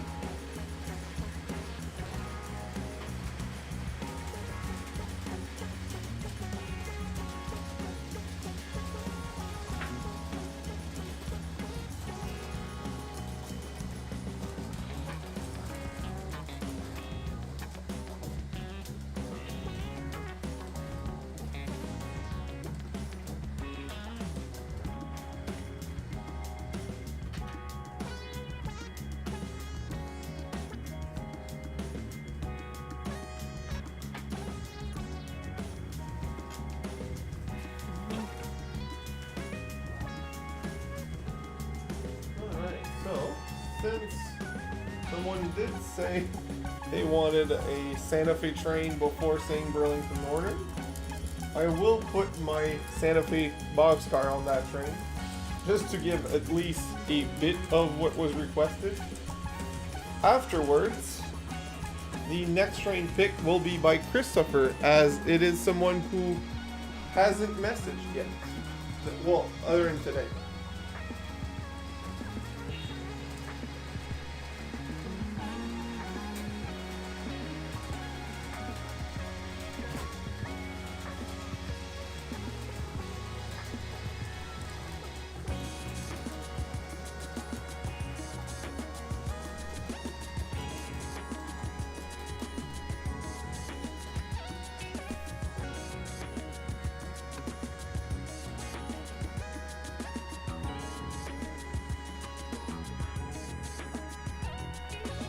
We need a caboose on that train because every train deserves a caboose.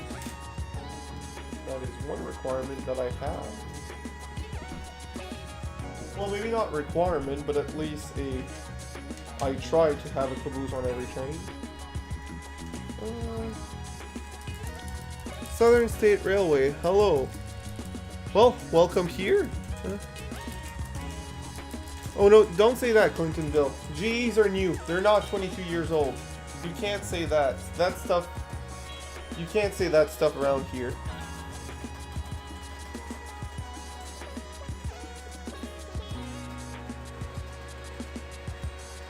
Happy anniversary to you, Browser.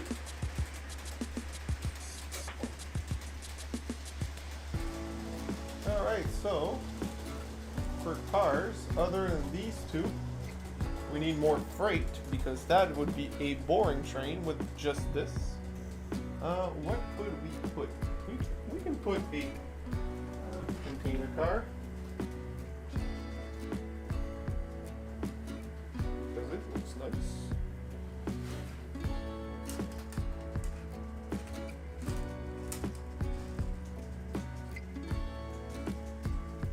We can also put, I have a lot, but not a lot of variety. Oh, this Rio Grande, as I prefer to say it.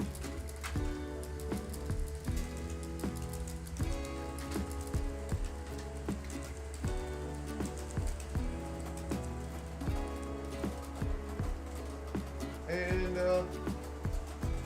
one gondola, because I want variety. I don't want just one type. I don't use this one off. This one.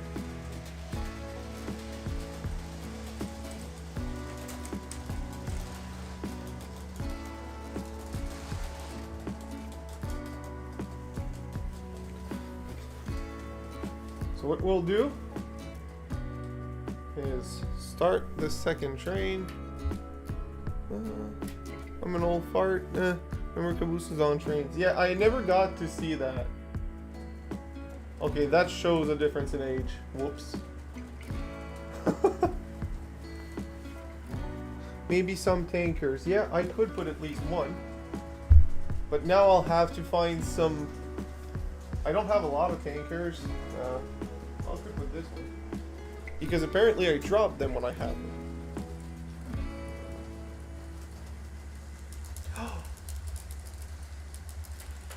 I could put this centering.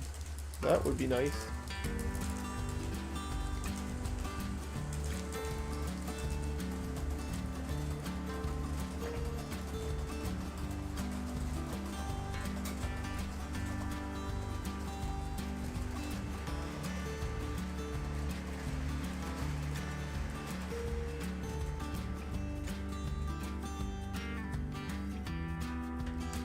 Alright, so I'll put a tanker as requested by Miss Colleen. Or Mrs. I don't know which one she prefers. And a center beam as requested by me, because I can.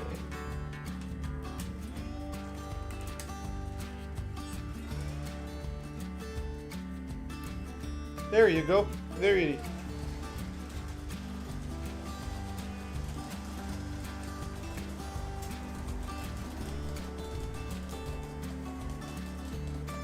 I am looking for a Sioux caboose, but in N scale.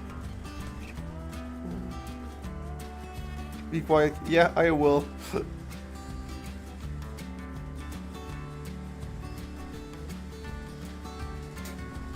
I don't have a caboose in either scale, but at least I have the boxcar. And I have two in N scale. One brown with white lettering, and one white with black lettering.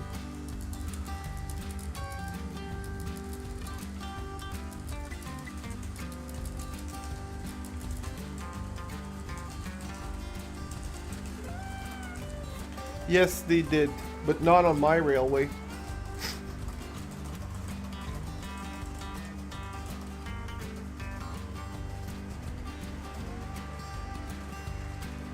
Why have a Fred when you can have a caboose, right? It's just... It's just what it is. It's just common sense. Why bother with a Fred when you can have a caboose? The Fred, the flashing rare, flashing red end of train device. It's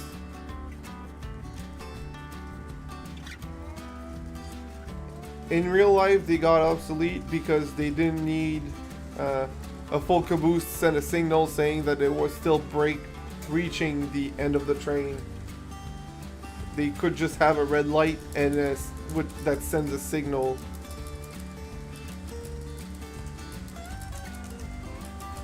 The first few cabooses were for people to walk onto the train to go brake the train manually.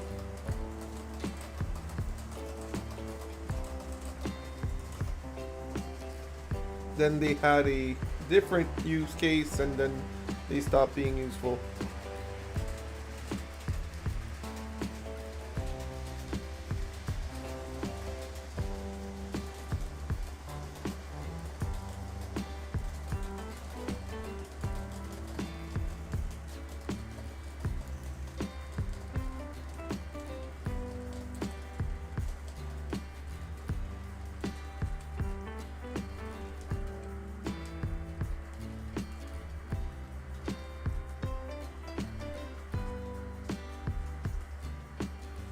So, ONR isn't alone.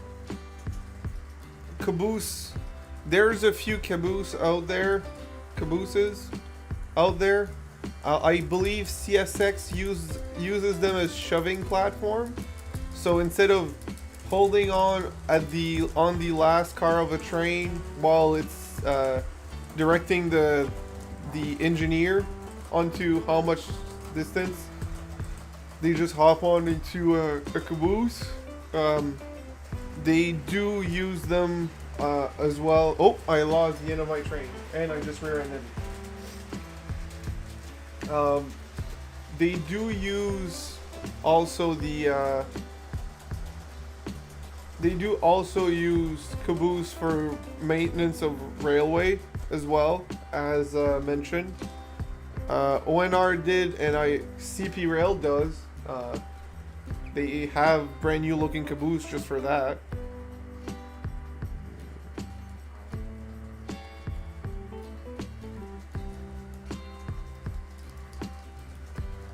It also put out of work a few men because there were people dedicated to work on the caboose and they, stopped being needed in there. So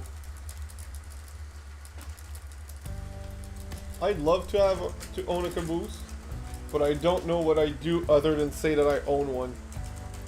I mean, I'd love to be in there. Instead of having a train shed, having a train caboose would be awesome. It's expensive to bring to your place.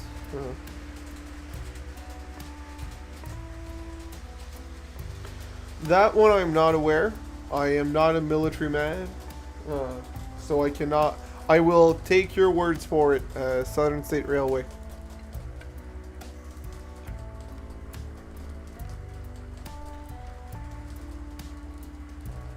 I mean, I'd love to, but it's expensive to get them to my place. That's the problem.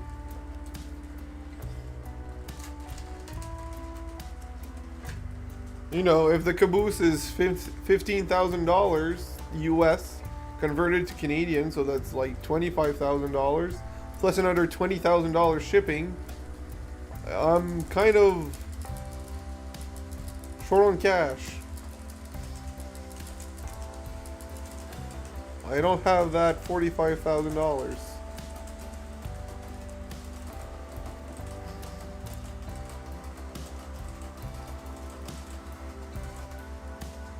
Well, what's the point? The whole point is the cupola. Those are the nice ones. You get to go higher and look around.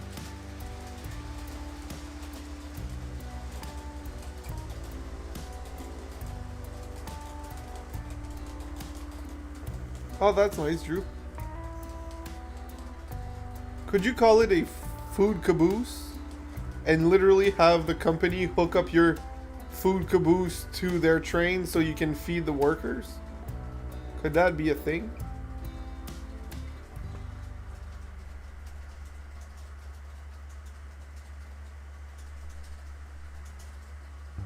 We're getting some business ideas over here, people.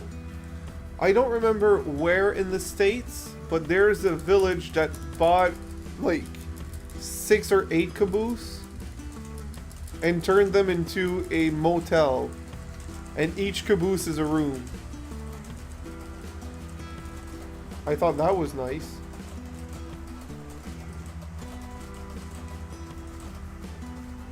No, you do 2 layout, 1 on each side. 1 scale per side. And the cupola is just in the middle so you can access to it. Caboose. Oh, I like that, Dave. Coming from someone who doesn't drink, that means the idea is even better.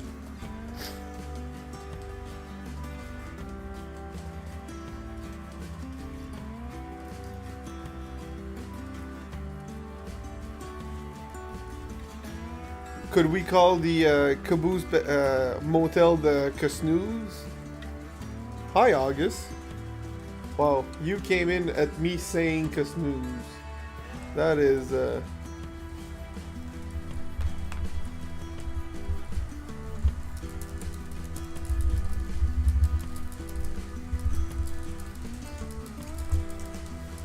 I'm too proud of that one.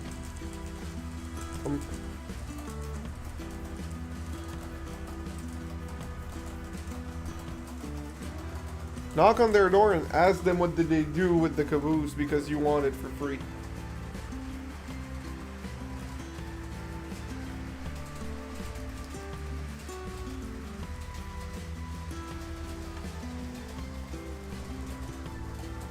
Fair enough. Fair enough.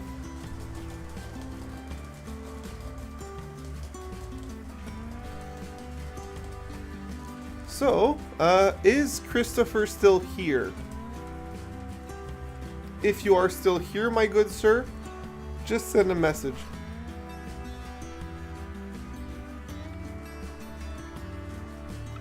Oh my god, Matthew, I'm so sorry.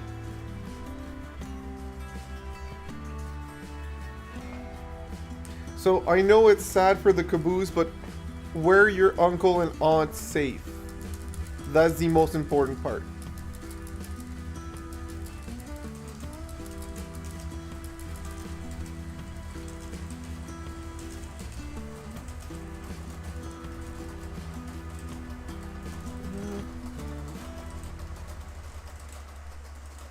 Okay, well, good. It's sad that the caboose is gone for a turn. You're here, Christopher. Alright. You will be picking the next train. I will go grab a few options for you, and you let me know what you want to see. Because, like I said, I don't remember seeing your name in my previous streams, in live, at least. So, for that reason, I want you to pick the next choice. And since we have 2 trains running, and I believe, who else is relatively new? I know Southern is relatively new, and I believe I saw someone else that was pretty new as well. Just a second, I'm trying to look. Oh, I missed that John Train BFGR is here. Wow, oops, my bad.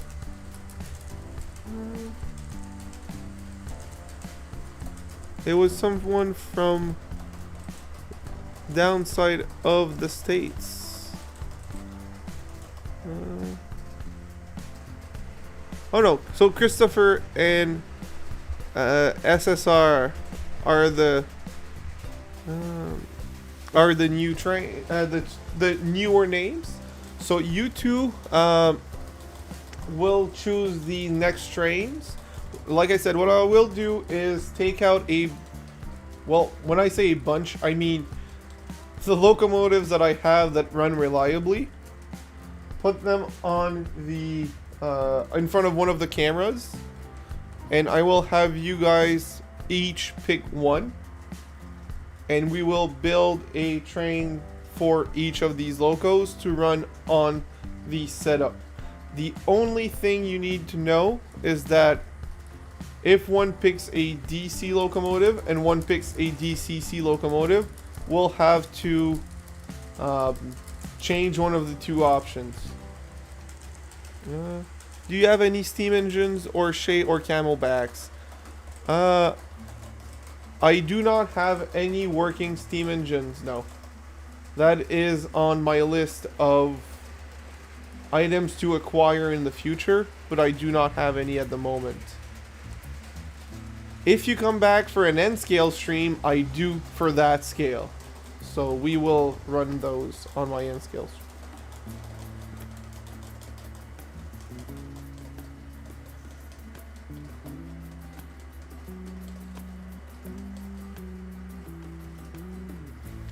Alright, so I'll go grab a few engines.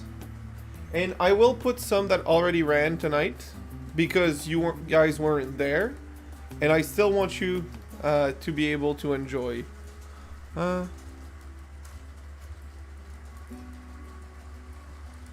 building with the gray roof, gray swamp cooler, brick facade, and yellow doors new. Relatively new? I mean, not new to me, but it's about 3 weeks old. Oh, wrong one. Yeah, that one's new. Yes, very new. Well, new to me. It was bought used. This one, I'm assuming? If it's the one I'm picking up right now, this is very new, yes. Yes. Well, new to me, but yes. So I will go grab these locomotives. I do have an LRC, not an RDC. I don't have an LRC, but you are not this time's picker. I will grab the few items, put them on the list, and let people choose.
So these cool looking, Kevin. Thank you very much. So what you see, oh, I'm gonna move this one because this one's not an option. So what you see there are all DCC. Do you both see something you like, or do you want to see something else? Christopher and SSR.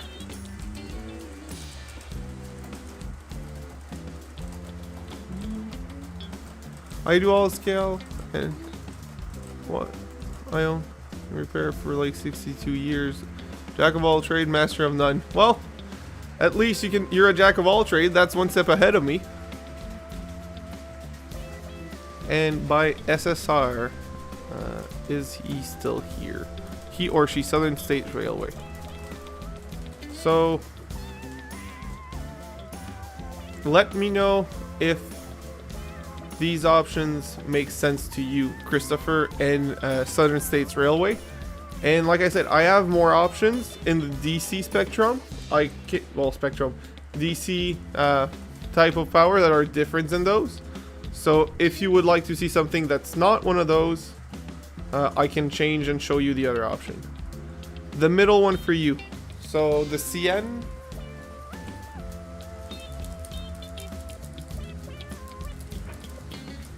just to confirm, Christopher. You can't see it. Nice. Good job, Kevin. This one.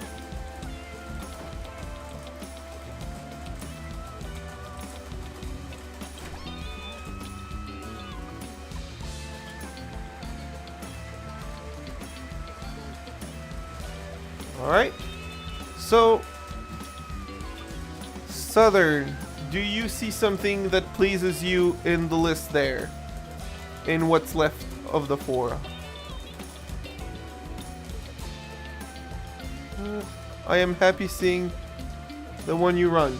Alright, so, what I will do in that case is switch the VRL engine to the one that's completely to your left, because that one is DCC and the current one on track is DC. And the CN that I took out for Christopher will be on the middle track. So let me switch that around, and we will enjoy that very soon. And for everyone else who's been here for a while, both in terms of tonight and general, you will also get your turns to choose at maybe another night. I just want to make sure that everyone feels included, and that the newer names are also enjoying their time on the stream and feel included.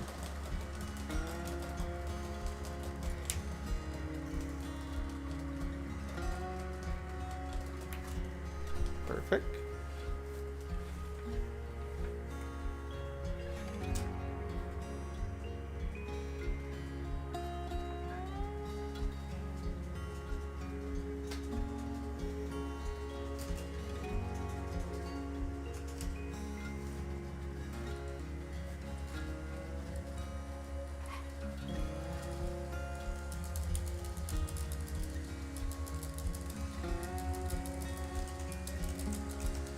I don't have enough trains. I actually don't have enough space for all my trains. But I need more trains because everyone does.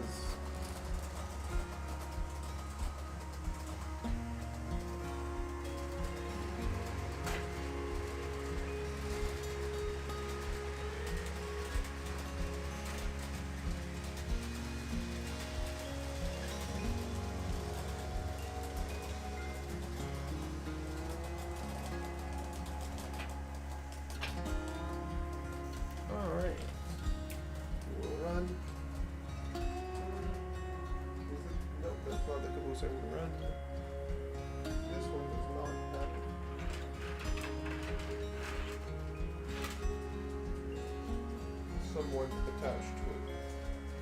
This one.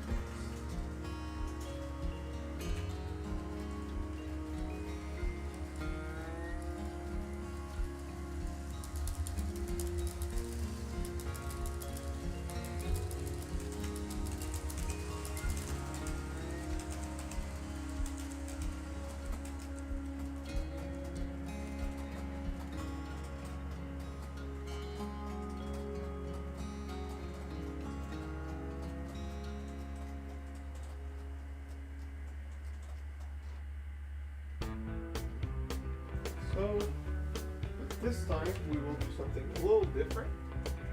We will turn off that derail and run it on the other track.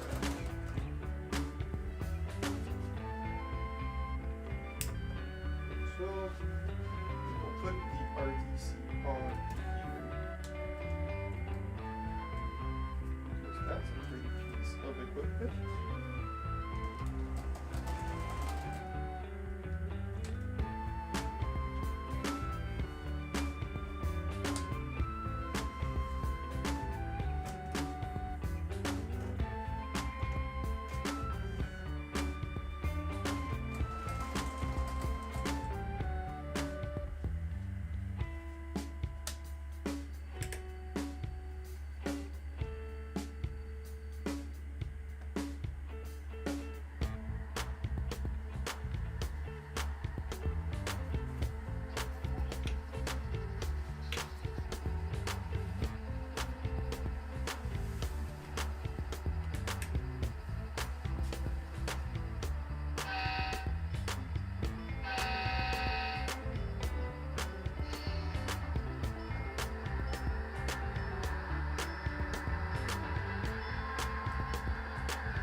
And we have liftoff. Does it look? Yes, it is. It's my E8.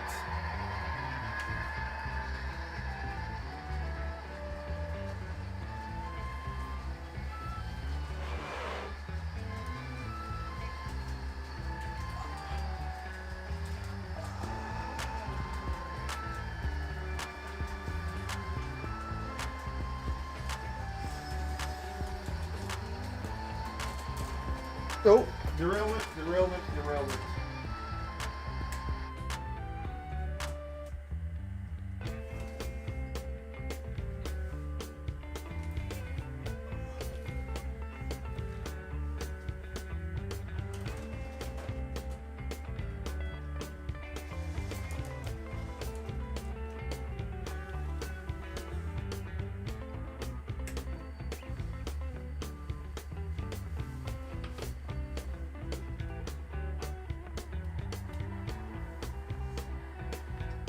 Sorry for that brief interruption from my entertainment. I just rolled over my own toes with my chair, and I'm in a lot of pain. I don't know how I managed to do that, but it hurts like all hell. God damn it! How did I manage to do that? Oh, it hurts. It hurts so much.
Alright, so next will be this one, because why not? I don't want to make the train too long, but at the same time I want to enjoy the fact that since it's a flat oval, I can put a lot, and it'll take it like a champ, because it is a champ.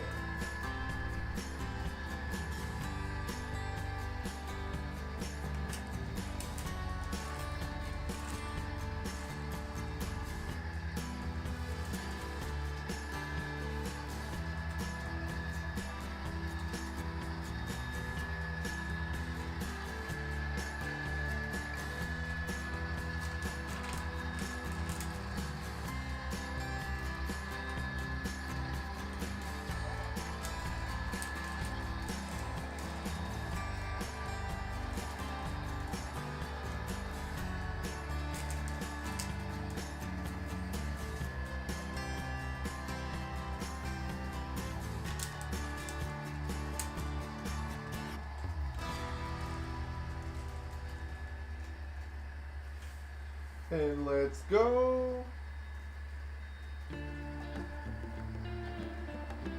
Let's hope that this works fine. Alright.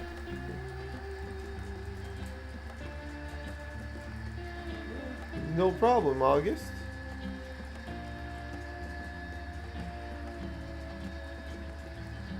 Is this train long enough? Is the freight train long enough for you guys? Want me to extend it longer? Both options are valid. Since Southern said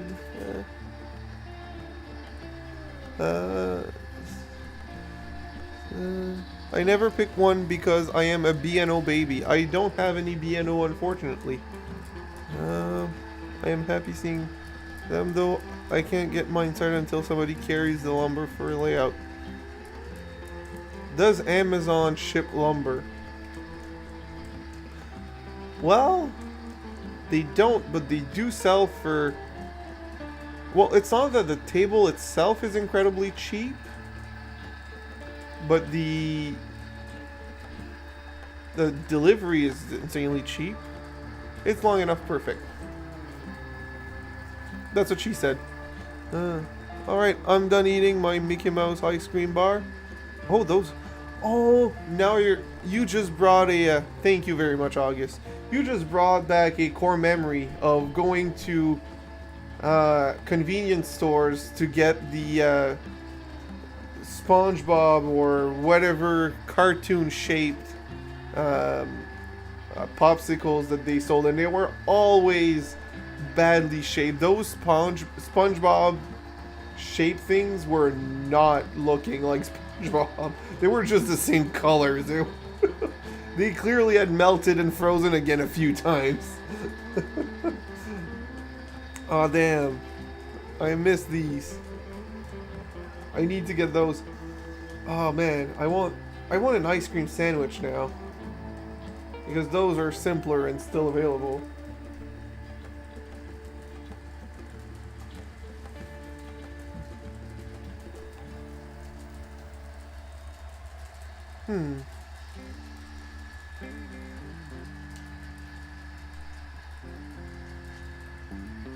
I know that's... I'm pretty sure that's not what you meant, Rouser. But it's still a memory you just unlocked. Forgot about those. Once in a while I'm reminded of them and I'm like, yeah, those were good. They weren't even that great in taste, but it was the whole activity of going out for one of those. Right? It was a treat, a once in a while treat. It was not a daily occurrence. On those super hot days, we did an outside activity with the family, and then, yeah, those were nice. But I think my memory is the whole activity day, not just the. Christopher, I just do DC up to 20 plus car to 35 cars. So I just did DC for a while, and I still just do DC for N scale. I got as a gift the VRL DCC engine that you're seeing running around right now last Christmas. I had been wanting a DCC setup, not for the sound, just to be able to have multiple train run at the same time on the same loop. But I never thought of putting the investment in because I didn't think it was worth it since I had no engines. I would have needed to upgrade both. But since I got that one, and I got the taste of DCC at someone else's layout, I just went for it, and I got myself the Jitrax controller. I got it on a big sale, so that helped a lot into buying it. I do not, unfortunately. The only other blue stripe VIA that I have is the RDC. The orange stripe cars for CP rails are not the same type of couplers.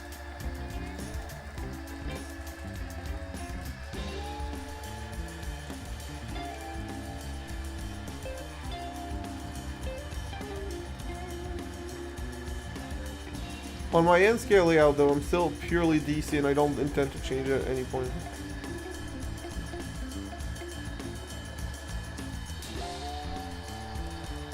So I did think of buying more of those cars, but I don't know if you noticed when the Via was parked on the siding, it just fits. Like, it can't be an inch longer. It just fits on that siding, and that's my longest parking. Yeah, I could say parking. That's my longest stopping area that I have for now, anyways. So if I bought more, it would mean that I would have to remove my train every time I wanted to run something else, sorry. And so I not only, other than the fact that these cars are $55 Canadian each, even besides that fact, which I can't believe I paid, I got all three of them on slight sale, so it wasn't $55 a piece, but pretty close. The fact that I spent that much on 4 cars makes me not want to buy more. Yeah, that wall is concrete. I can't knock a hole in it. I'll end up under my yard. I can't do that.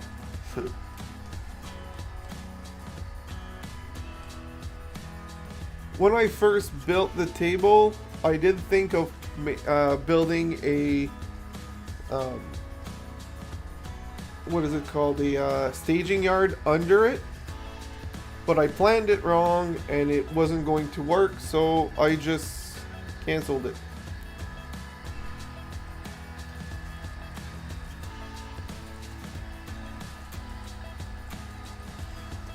So because I'm gonna sound like Dave, and this is gonna sound weird. This is my first real HO scale layout. I cannot say that this will be my only or my forever layout, especially since I'm planning to build a train shed later down the line. So I wouldn't remove this one, I would just build a separate one. I don't like picking up my trains to move them around. I'm too scared of breaking them every time I pick them up. But I wanted to run trains as soon as I could, so I may have rushed some steps. Now that I have a working layout, I'm very much okay with slowing down my work speed. And if I build a separate layout, worst impersonation ever. Well, that's a compliment. The furthest away from impersonating you, the better.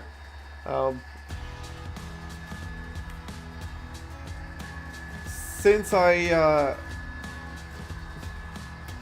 don't like picking them up, but I wanted to run trains, the next one will be built in a separate area, and will be built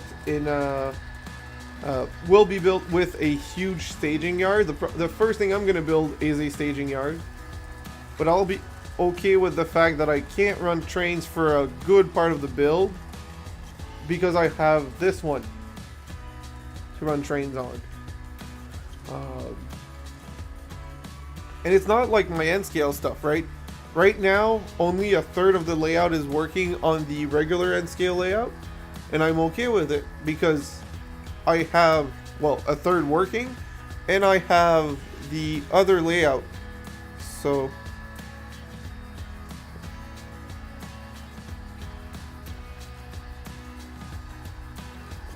thank you very much, August. So because I have the tiny N-scale layout that's fully working, and I have a third of the regular N-scale layout fully working, I'm okay with taking my time on the N-scale layout to expand it and put... This one absolutely needs a staging yard because N-scale cars are annoying to remove and put back on the track. So for that reason, the extension to the N-scale layout will have a pretty nice staging yard. Best part about N-scale, it's not going to take that much space. That's the best part about it.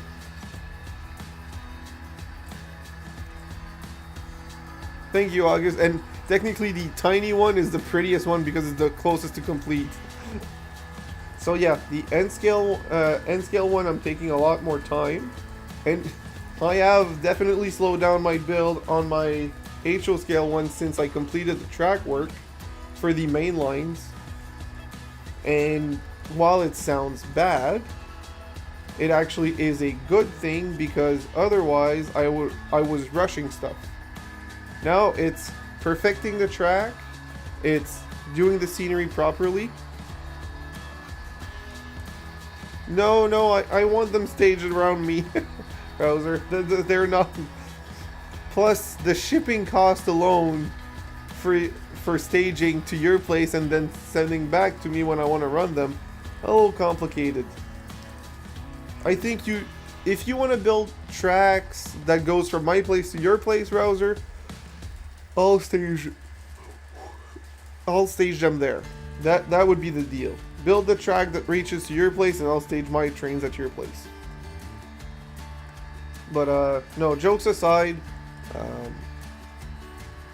I did rush my work in the sense that, not that I was doing a botch jobs, but I might have skipped some steps in the planning just to make sure I could run trains soon.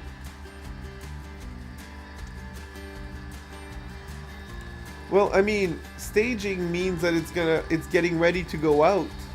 If it's not going out, then it's not staging, it's throwing away, and I'm not throwing them away. They're not getting parked forever, that's for sure.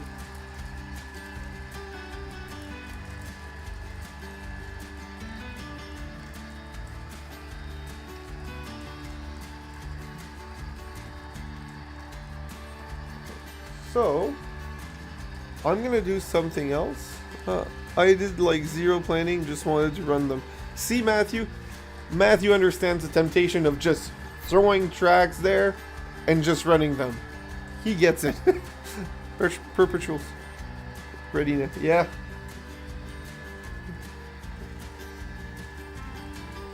Send a video once in a while. You just want free trains. I'm not doing giveaways yet. I'm not there yet. I'm not saying never, but I'm not there yet. Also, I need to read some laws about them before doing anything. I have some ideas in mind, but I need to read some laws before doing them.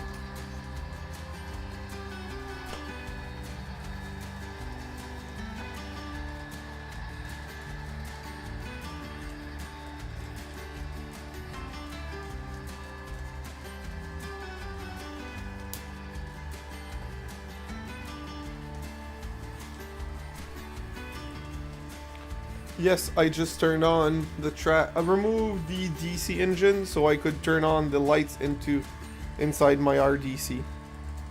I think I'm gonna make it reverse. Laws? Yeah. YouTube is a lawless place, isn't it, Dave?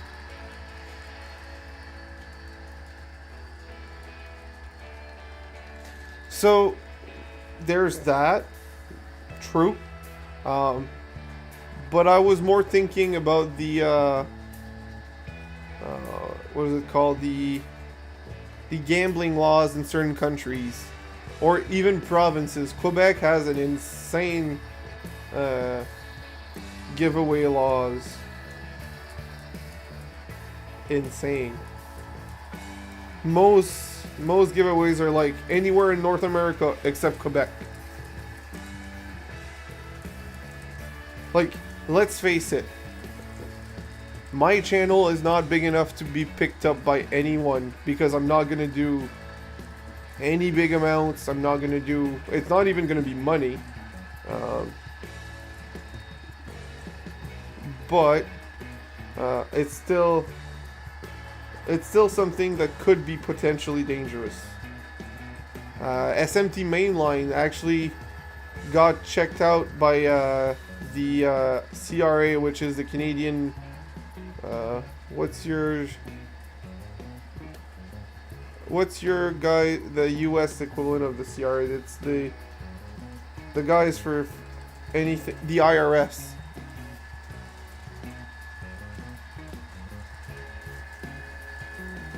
So the CR, so So yeah, SMT got into trouble with the CRA. Well, almost got into trouble because he was repairing engines for free. People were just paying shipping one way, and he was paying shipping them back. And because they saw too many engines going to his place, they thought he was doing a business and not reporting income. And he got warned. So he had to stop repairing engines. So that's why I'm like, if I ever do giveaways, it'll be sporadic times and low amounts and low numbers, because I don't want. Why did you stop? I cleaned you and you were fined for flaps. Come on. So yeah, thank you. Yes, the IRS.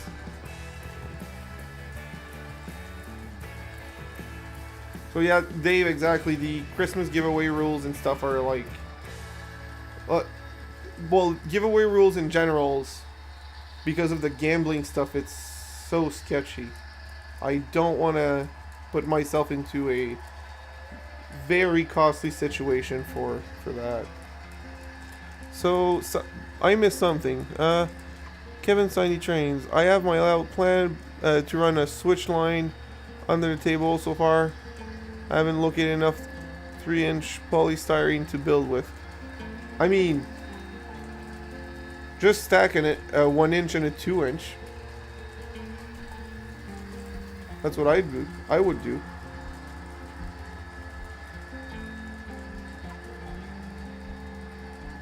Browser, fun has been regulated a long time ago.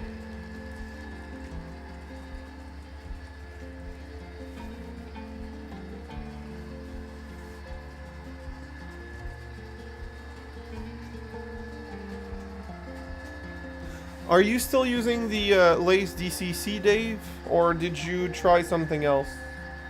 And are you still using the same DCC system, or did you upgrade to the new one? I am no expert, so my input is not gonna give you any ways to help. I'm just curious at this point. We don't want to see your doors being broken down and watch you get dragged away, Kevin. Yeah, well, I'm less afraid of going to prison for that stuff, because the financial stuff, Lays DCC, same DCC system, right? No clue. The only time I've had that issue, Dave, I've noticed on my Digitrax controller, I can put it in between 2%, and it keeps going up and down by itself because it doesn't know. And then the loco will do that, but can't tell you. Well, it's probably the same issue I had with YouTube earlier. It just decided to not work for no reason. So, you know, there's that. And, but yeah, Rouser, while financial crimes can bring you to jail in Canada, or prison, or whatever you want to call it, you'll really have to do bad ones to get to jail. Small giveaways, they'll just give you super hefty fines, which makes it not worth it. Like, people who wants to do it for the money, before you get into trouble, like, the fines are making it not worth it, right? But I still don't want to deal with that.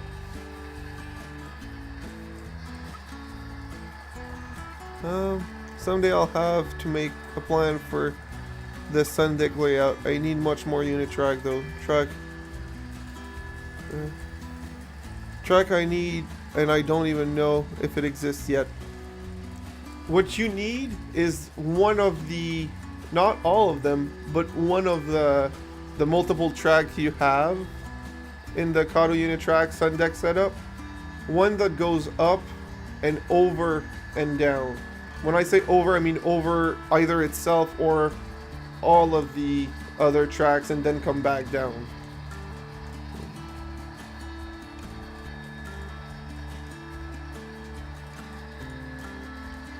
Like, let's face it, the giveaways I would do would either be for all of my watchers, or if I get members, maybe some would be member exclusives, but it wouldn't be a full-on contest that you'd buy stuff to get into it, right? Just being there would be enough.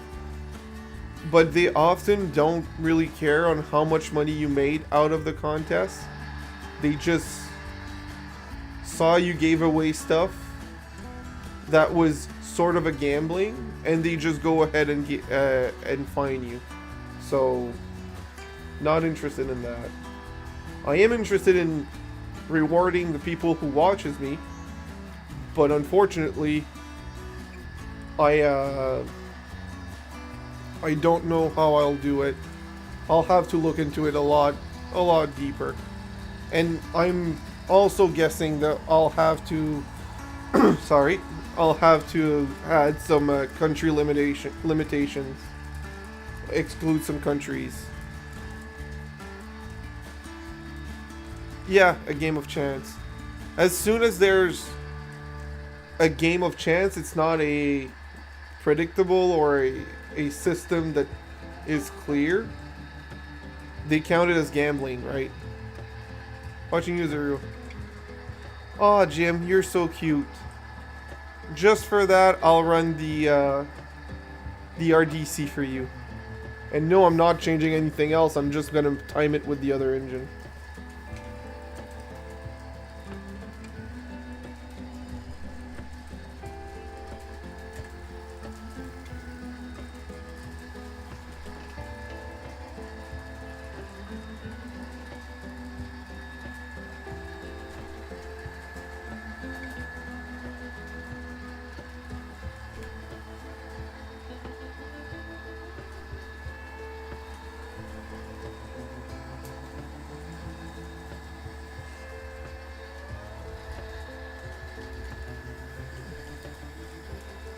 Okay, so I need to do a Canada only giveaway gotcha. But you need to exclude Quebec.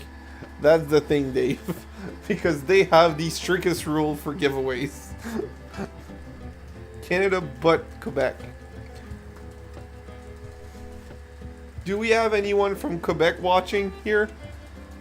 I don't know where Colleen is from. Because of her French name, I'm leaning towards Quebec, and I hope I'm wrong.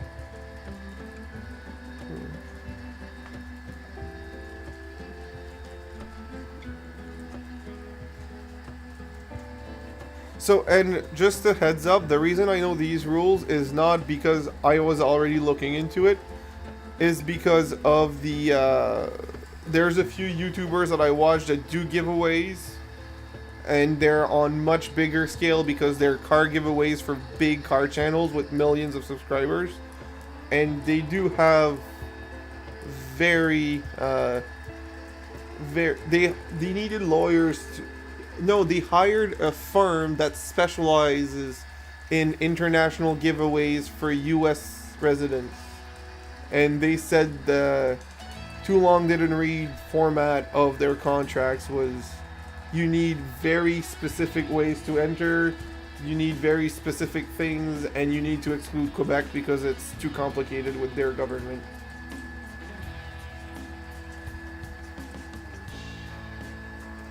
I actually don't know, Matthew, for that. I mean, every province will. Other than Alberta, because Alberta is the cowboy country of Canada.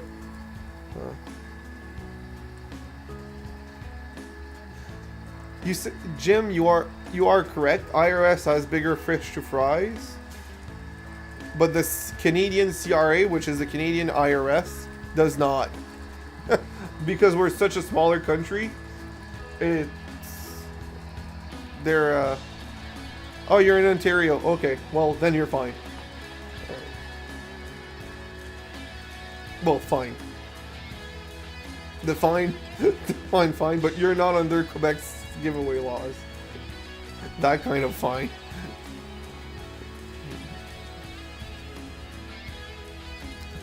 That's not a giveaway, Rouser. That's just sending shit.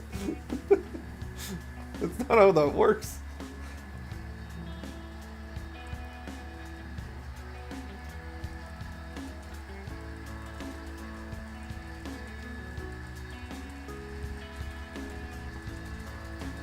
So Jim, I need to ask, how do you like my RDC now that I converted it to DCC and added marker lights and interior lights. It still needs people in it, but at least it has the marker lights and interior light. I'll bring it to a better camera so you can see it better.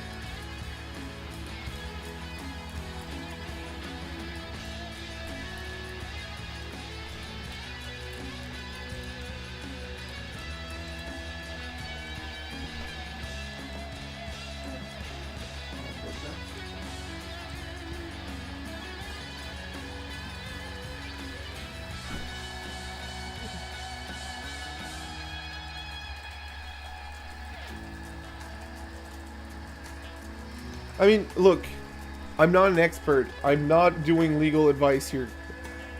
I'm just saying that might be paranoid, but the CRA is looking at social media stuff. Like they're actively looking at, they're doing keyword search. Like they have automated keyword search, and if there's stuff that pops up, they do inspect it, and if it's above a certain amount, they might take action. Right? They might. If their search picks it up, and if they I'm not a lawyer, but I play one on YouTube. Yeah, exactly. My understanding that what the CRA does is and so does the IRS, is they have keyword search on social medias like YouTube, Facebook, and stuff. And if what you're doing is picked up, then they might watch you, and then they might take action, right? This is what I've known, what I've understood. So kind of and kind of not. They don't watch the video, but they search for those keywords. So, at the bottom camera, as you can see, there are the marker lights and the headlight, and I have separately controlled interior lights.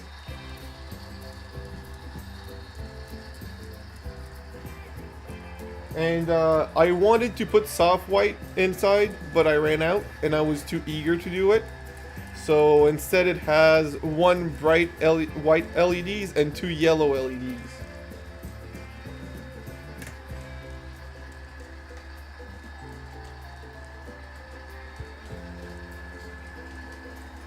So that took me 2 days because I really wanted to do a neat job in the wiring. And they also, I also had issues with the LEDs for the interior. I tried to use micro LEDs in series, which worked before installing them, but as soon as I installed them, decided to die or fry or whatever. So I just decided to, you know, not do that. So, Dave, that's the thing. They won't. For $20, they absolutely will not, right? It's not worth it. It's going to cost them more to come after that $20 giveaway. The thing is, it's more for much larger amounts. Or, let's say, and if you're that's the other thing, right? If you're not making any money off of your giveaway, right? Your current giveaways, you're just giving away free shit for watching the videos. You're not making actual money, right? You're not selling stuff for people to get in your giveaways. That they don't really care about it. If it's when you start putting rules like you get entered when you buy this thing, or you get entered by being a member, or you get entered when that when there's a financial transaction to enter the giveaway, that they really start caring. So I don't think you'll ever get into trouble, Dave, because you're not asking money to be participating in your giveaways. But if I was to do giveaways, I do think I might have, let's say I would do a July giveaway for fun, right? Well, I might have a few prizes, and one of them would be to members because they're supporting, so they'd have an extra chance. Well, that is annoying to me, that people who are financially supporting me don't have an extra chance, but that is where they draw the line and they can actually get you, right? So I've that's where I'm.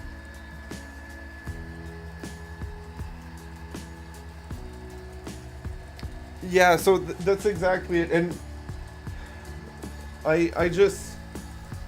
I'm just annoyed because I want people to, that encourages people in multiple ways to get multiple chances, right? And it's not because you cannot financially support someone that you're less of a viewer or have less chances. It's just those who can, I'd like to reward them in other. I don't know. Yeah, again, Jim, the IRS, sure. The Canadian government, not so much. That's where it's very different for me and Dave than you. I do agree with you that the IRS has bigger fish to fry, but unfortunately we're not in that boat.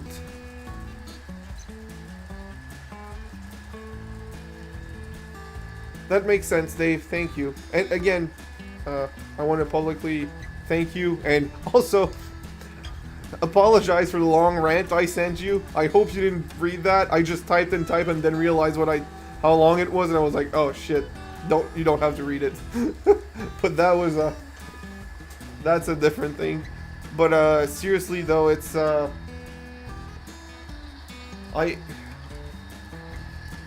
want to reward people that supported me, like you guys that were here first.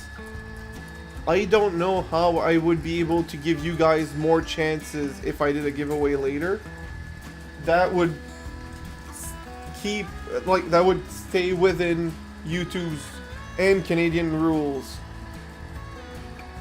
But I'd still like you guys to have more chances because you've been supporting me since the beginning.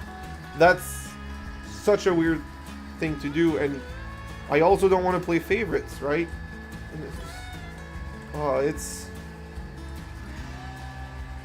I might end up never doing giveaways for that exact reason, because of all these rules. It's unfortunate because I want you guys to enjoy. Yeah, see, that's the thing. That's another thing, right? My channel is not big in any way, shape, or form, but right now it's performing good. And it's growing, and I want to keep it growing, and I want to keep improving quality of the content and quality of everything. And if tomorrow I violate a rule and YouTube decides to delete everything, because they can according to their rules, if they decide that you violate too much of their rules, they can just shut you down and delete everything. I'd have to start over if I'm allowed to start over. So I really don't want to do that and risk it. I know it's so the more I talk about it, the more I'm talking myself out of it, honestly.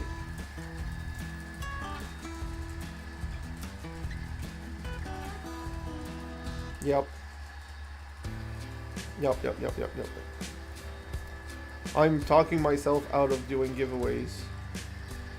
Well, I cannot give away more, but what I can do is give someone else a chance to change, to set a different train. And I remember...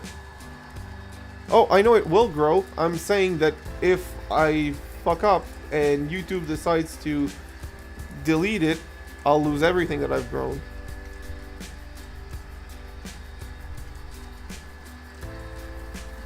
Oh yeah, that also is unfair. That's something I'm really proud of. I might only be at 320 subs, but those 320 were legitimately acquired. You don't grow this slowly if you pay for it. That would be extremely stupid to pay for such a slow growth.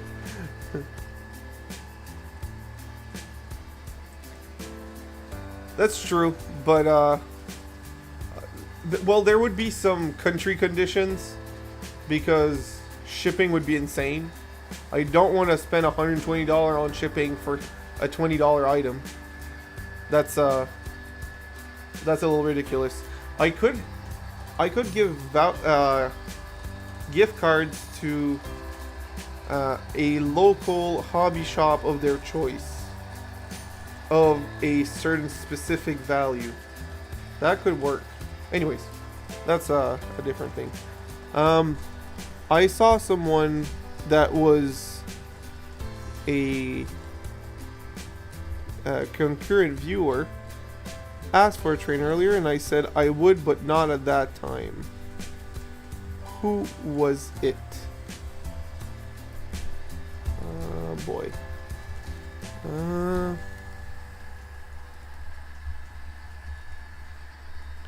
I don't wanna lose them. Oh boy, it's been a while. We talk a lot, which is a good thing, but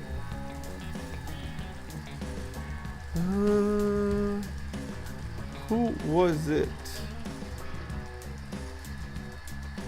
Someone asked for a train. For an engine, at least.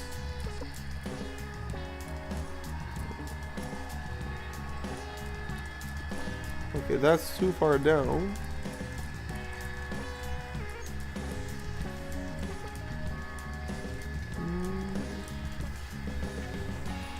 Is it? Yeah, it was a... Okay. Near this.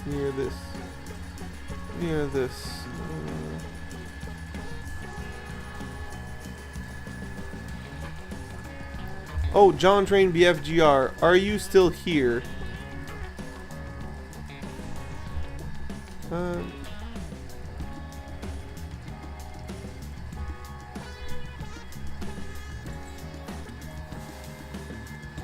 I finally made it to the train.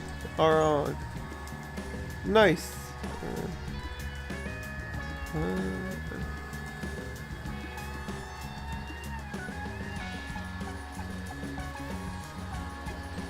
Southern States Railway, just to make it clear, support does not mean financial support. Especially in the YouTube world, yes, membership, which is a financial support, helps grow your channel a lot. But literally having your yeah, unfortunately, Kevin, yes, and unfortunately I did not have a Santa Fe. That's why we ran a Burlington Northern engine as a replacement, because I didn't have any Santa Fe. So just having my stream on your screen,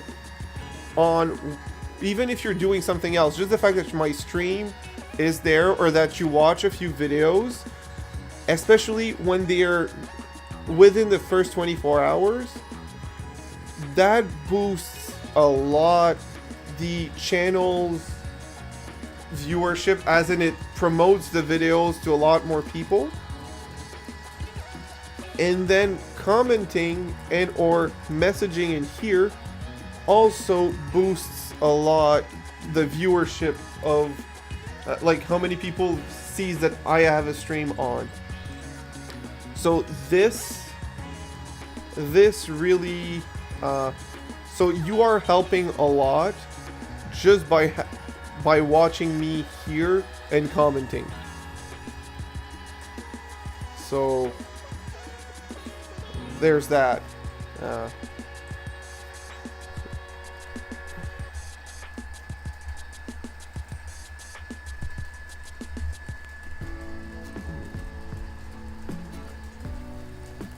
I just people, I agree with you, Dave. I'm mad about this, the people buying subs.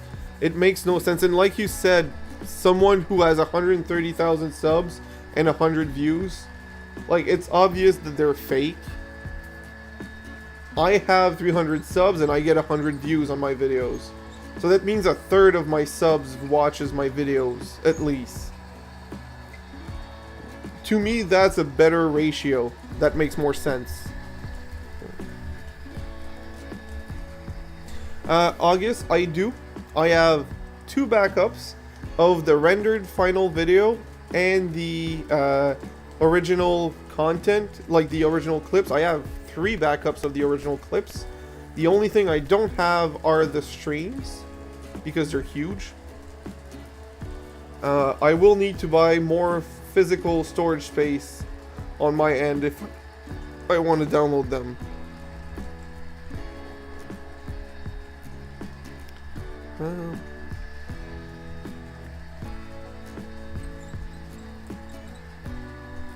Rouser, it might be, but the thing is, since you need, I still think it's bad because you need those subs for monetization, and if you buy a bunch of subs, and a bunch of views at the same time, it boosts your channel's presence on YouTube, gives you more people see that your channel exists, then more real people will buy your will subscribe to your channel.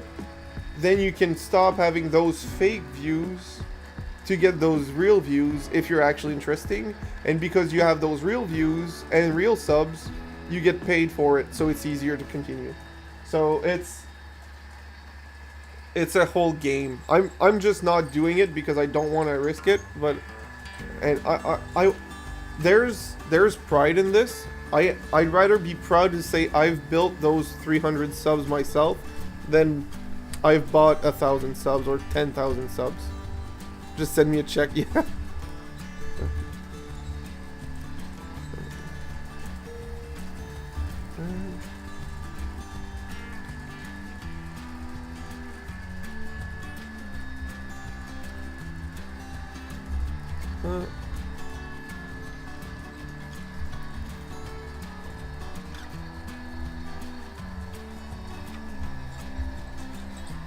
Well, Southern State, I'm sorry. I'm sorry if I'm boring you with the rules or whatever.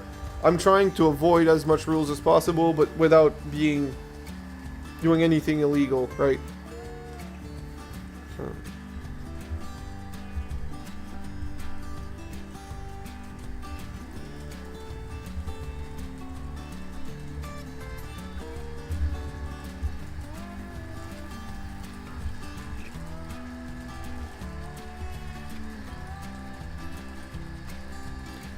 But, Jim, did you just buy a table to sell under it? I mean, must have been annoying to be on the floor to do your sales. Why would you be under the table to sell? Be on top of the table. It's going to be a lot easier and a lot more exposure. What kind of logic is this? Huh.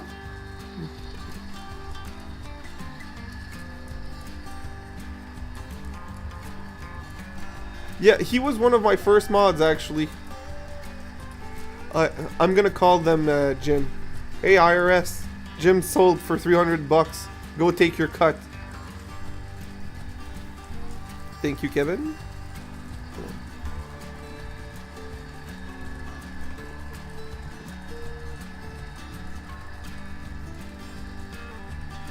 Well, Matthew, it is and it isn't. Life is expensive. Time is money and time is rare. So you do with what you have. You have priorities, and I will say it because you have her on your channel. You have a child that you clearly prioritize, which is the best thing you can do. I will absolutely prefer to know that you prioritize your child over your YouTube channel. So don't blame yourself too much on that one.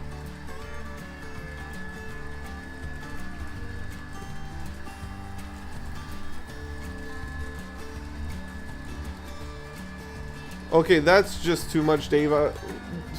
Why? Who is he trying to impress? It's model trained YouTube. It's not. Oh my God. That is just, yeah. So I could create 1,000 and sell as subs. You could, but to work, you need to go into those 1,000 subs at 2,000 channels, log into them, subscribe to that person, and make sure to watch a few videos so those subscribes count. So do that 100,000 times for the 100,000 sale. You have a long time. Oh, that's why, Dave. Okay.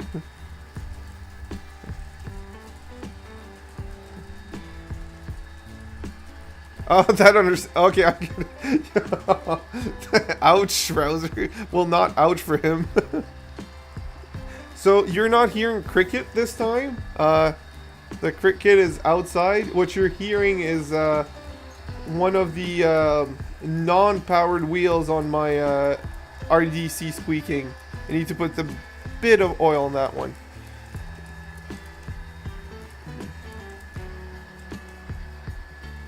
$20 is $20. With inflation, I've upped my price to 50. Sorry, Rouser. With inflation, it's worth $50 now.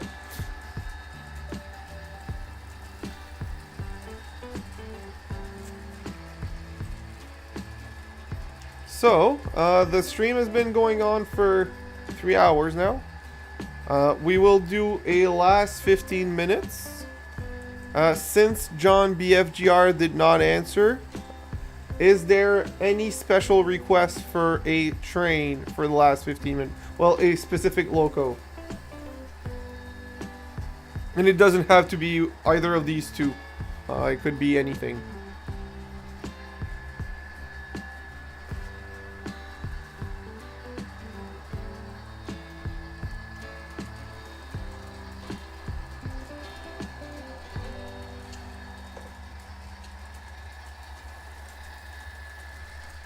The all blue Via.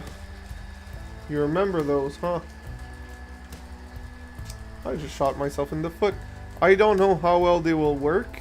I can try. I didn't think anyone would remember I have those. I only talked about them once, I think. I'll go grab them.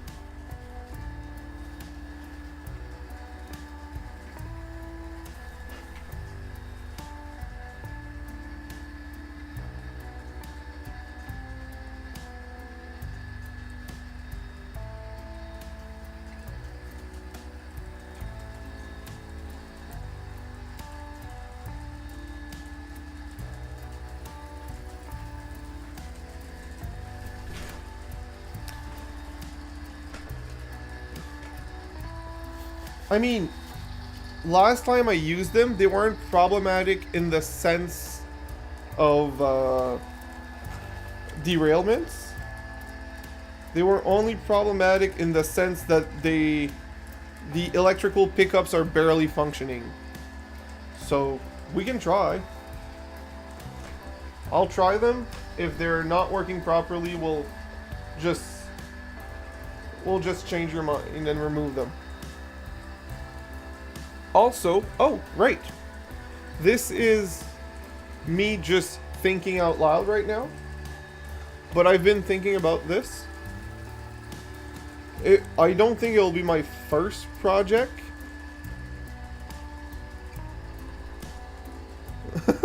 Yeah, that other guy, sometimes he says he'll do some detailing or some painting on his streams or applying decals, and he never ends up doing it, huh? Quite annoying.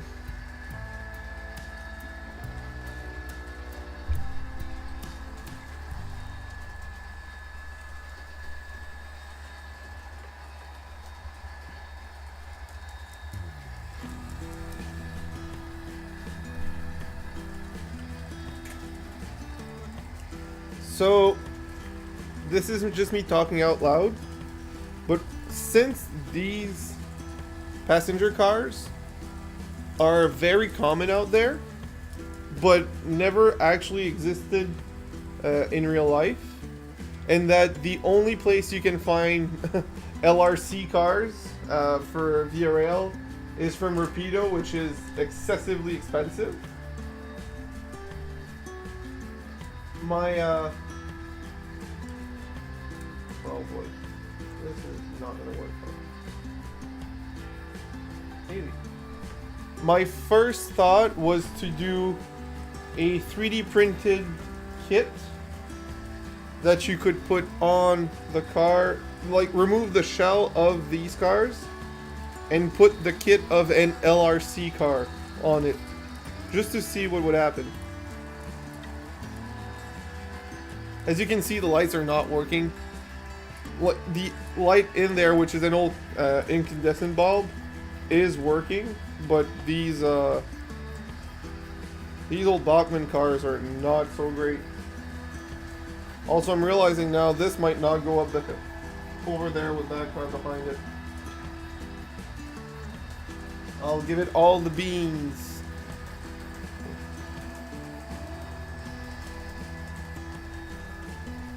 Whoops. Not doing it at all.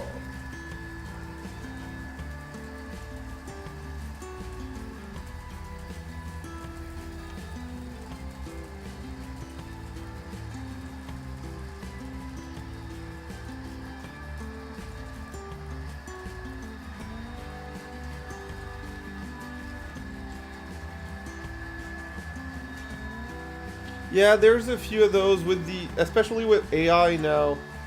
They can do some pretty neat stuff pretty easily. But it would need to also be modified so it fits on the car, right? That's where it gets complicated.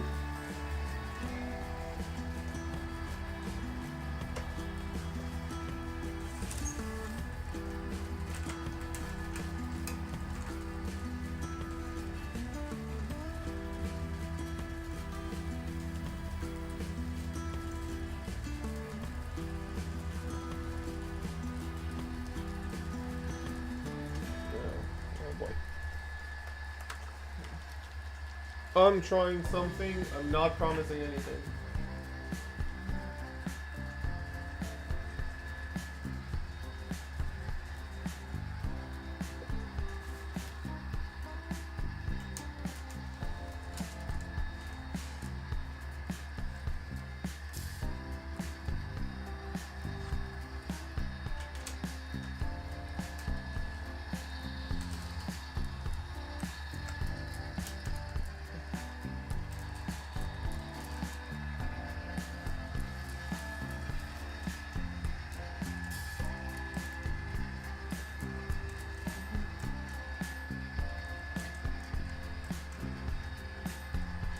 Oh, perfect, Jim. I still don't have a 3D printer, so clearly I'm out of date on that one.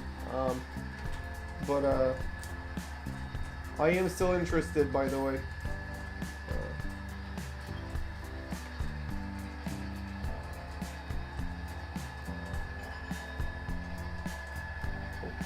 Wrong way, wrong way.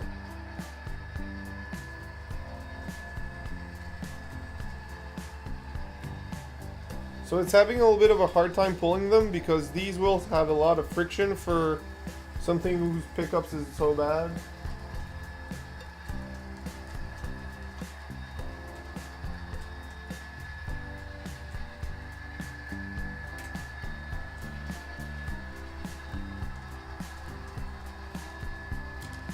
Yeah, let everybody know my plans. Yes, exactly.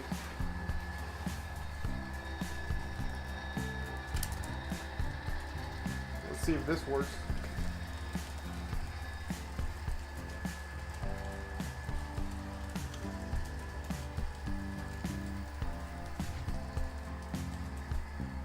But yeah, I'm wondering if it would be possible. Well, I know it would be possible, but how much skills it would take me to build an LRC clip-on kit for these cars.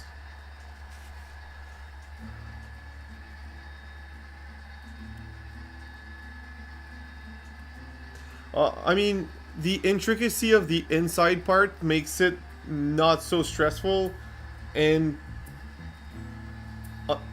if you have a resin printer, the finish can be quite nice, but filament printing, the finish can be a little rough. So I don't think they're too worried for now.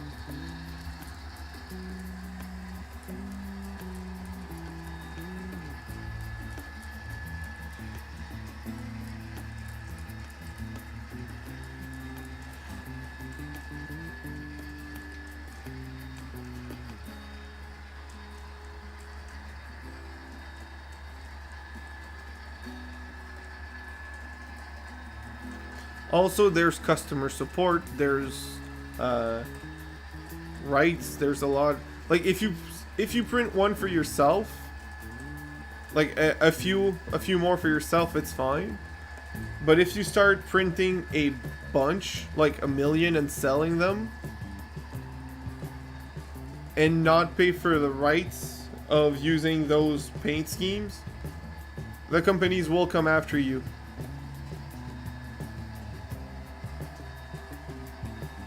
I mean, China could do copies of everything right now, and they're not doing it because they have the original files, and they're still not doing it because they don't think it's worth it. So I don't see why it would be. They have the files and the tools and the literal industries, and they're not doing it, so I don't see why we would do it with rougher copies from a phone scan. I wouldn't be too worried.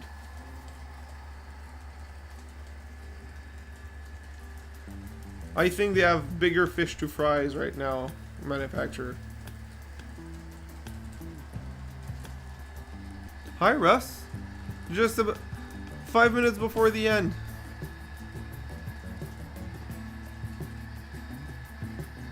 That's fair, but downloading free songs and distributing them, preventing more sales, is two different things. They don't actually care for you to download. It's when you upload songs for other people to download that they care. So that's basically the same thing.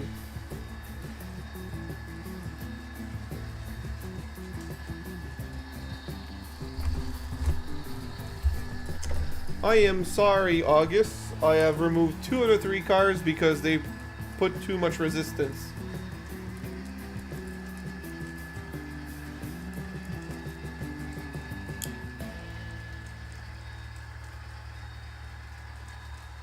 Oh, Colin! 5 minutes before the end. It's okay. Don't worry. Yeah. Exactly, Rouser. Exactly. You can, but it doesn't mean you will.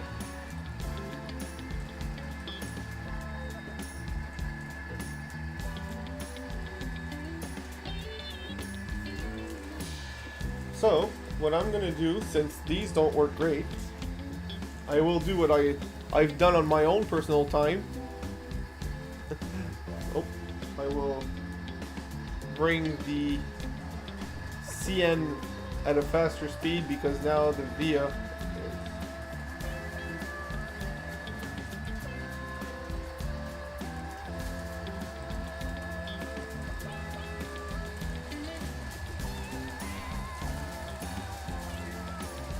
So when I was on my own time, I decided to have some fun and put a caboose behind my RDC, because why not? My railroad, after all. Yeah.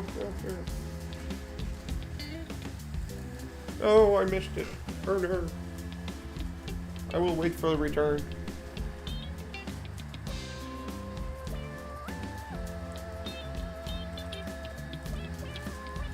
D.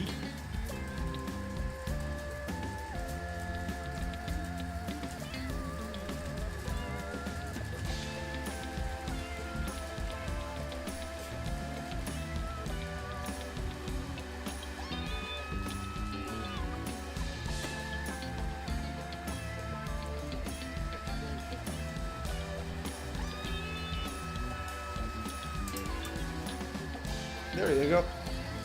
I got the caboose on, because why not? This is my railroad, and I'm free to do so.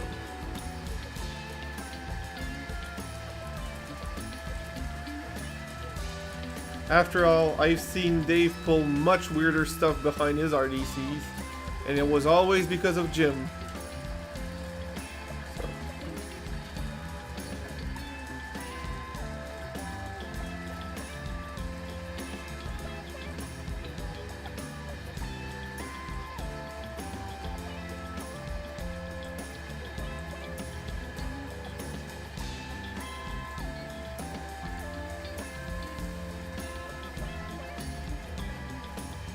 Oh yes, I will blame you. Oh right, it was Cody. Forgot about that. I didn't forget about him, but I forgot he was the instigator of weirdness. It's been a while since I talked to him. I need to talk to him again. It's been too long, actually. I was about to say him and Joe, but Joe with the baby on the way, he's gonna be busy for a while, so there's that.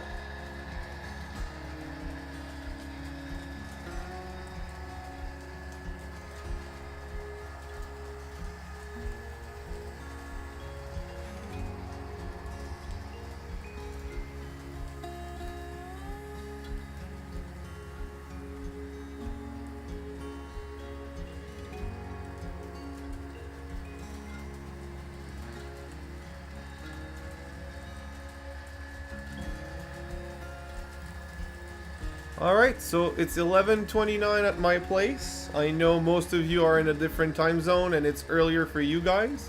Lucky you. I'm going to bed soon. I have to work tomorrow morning. And I hope it was a... I put a proto on the track, it's been fine. Must be the new installs I did. Very old Athearn motors. Could be that, could be... Check the connections. I don't know where you soldered your wires. If it's not directly at the truck, you might have the same issue as I have with my F7.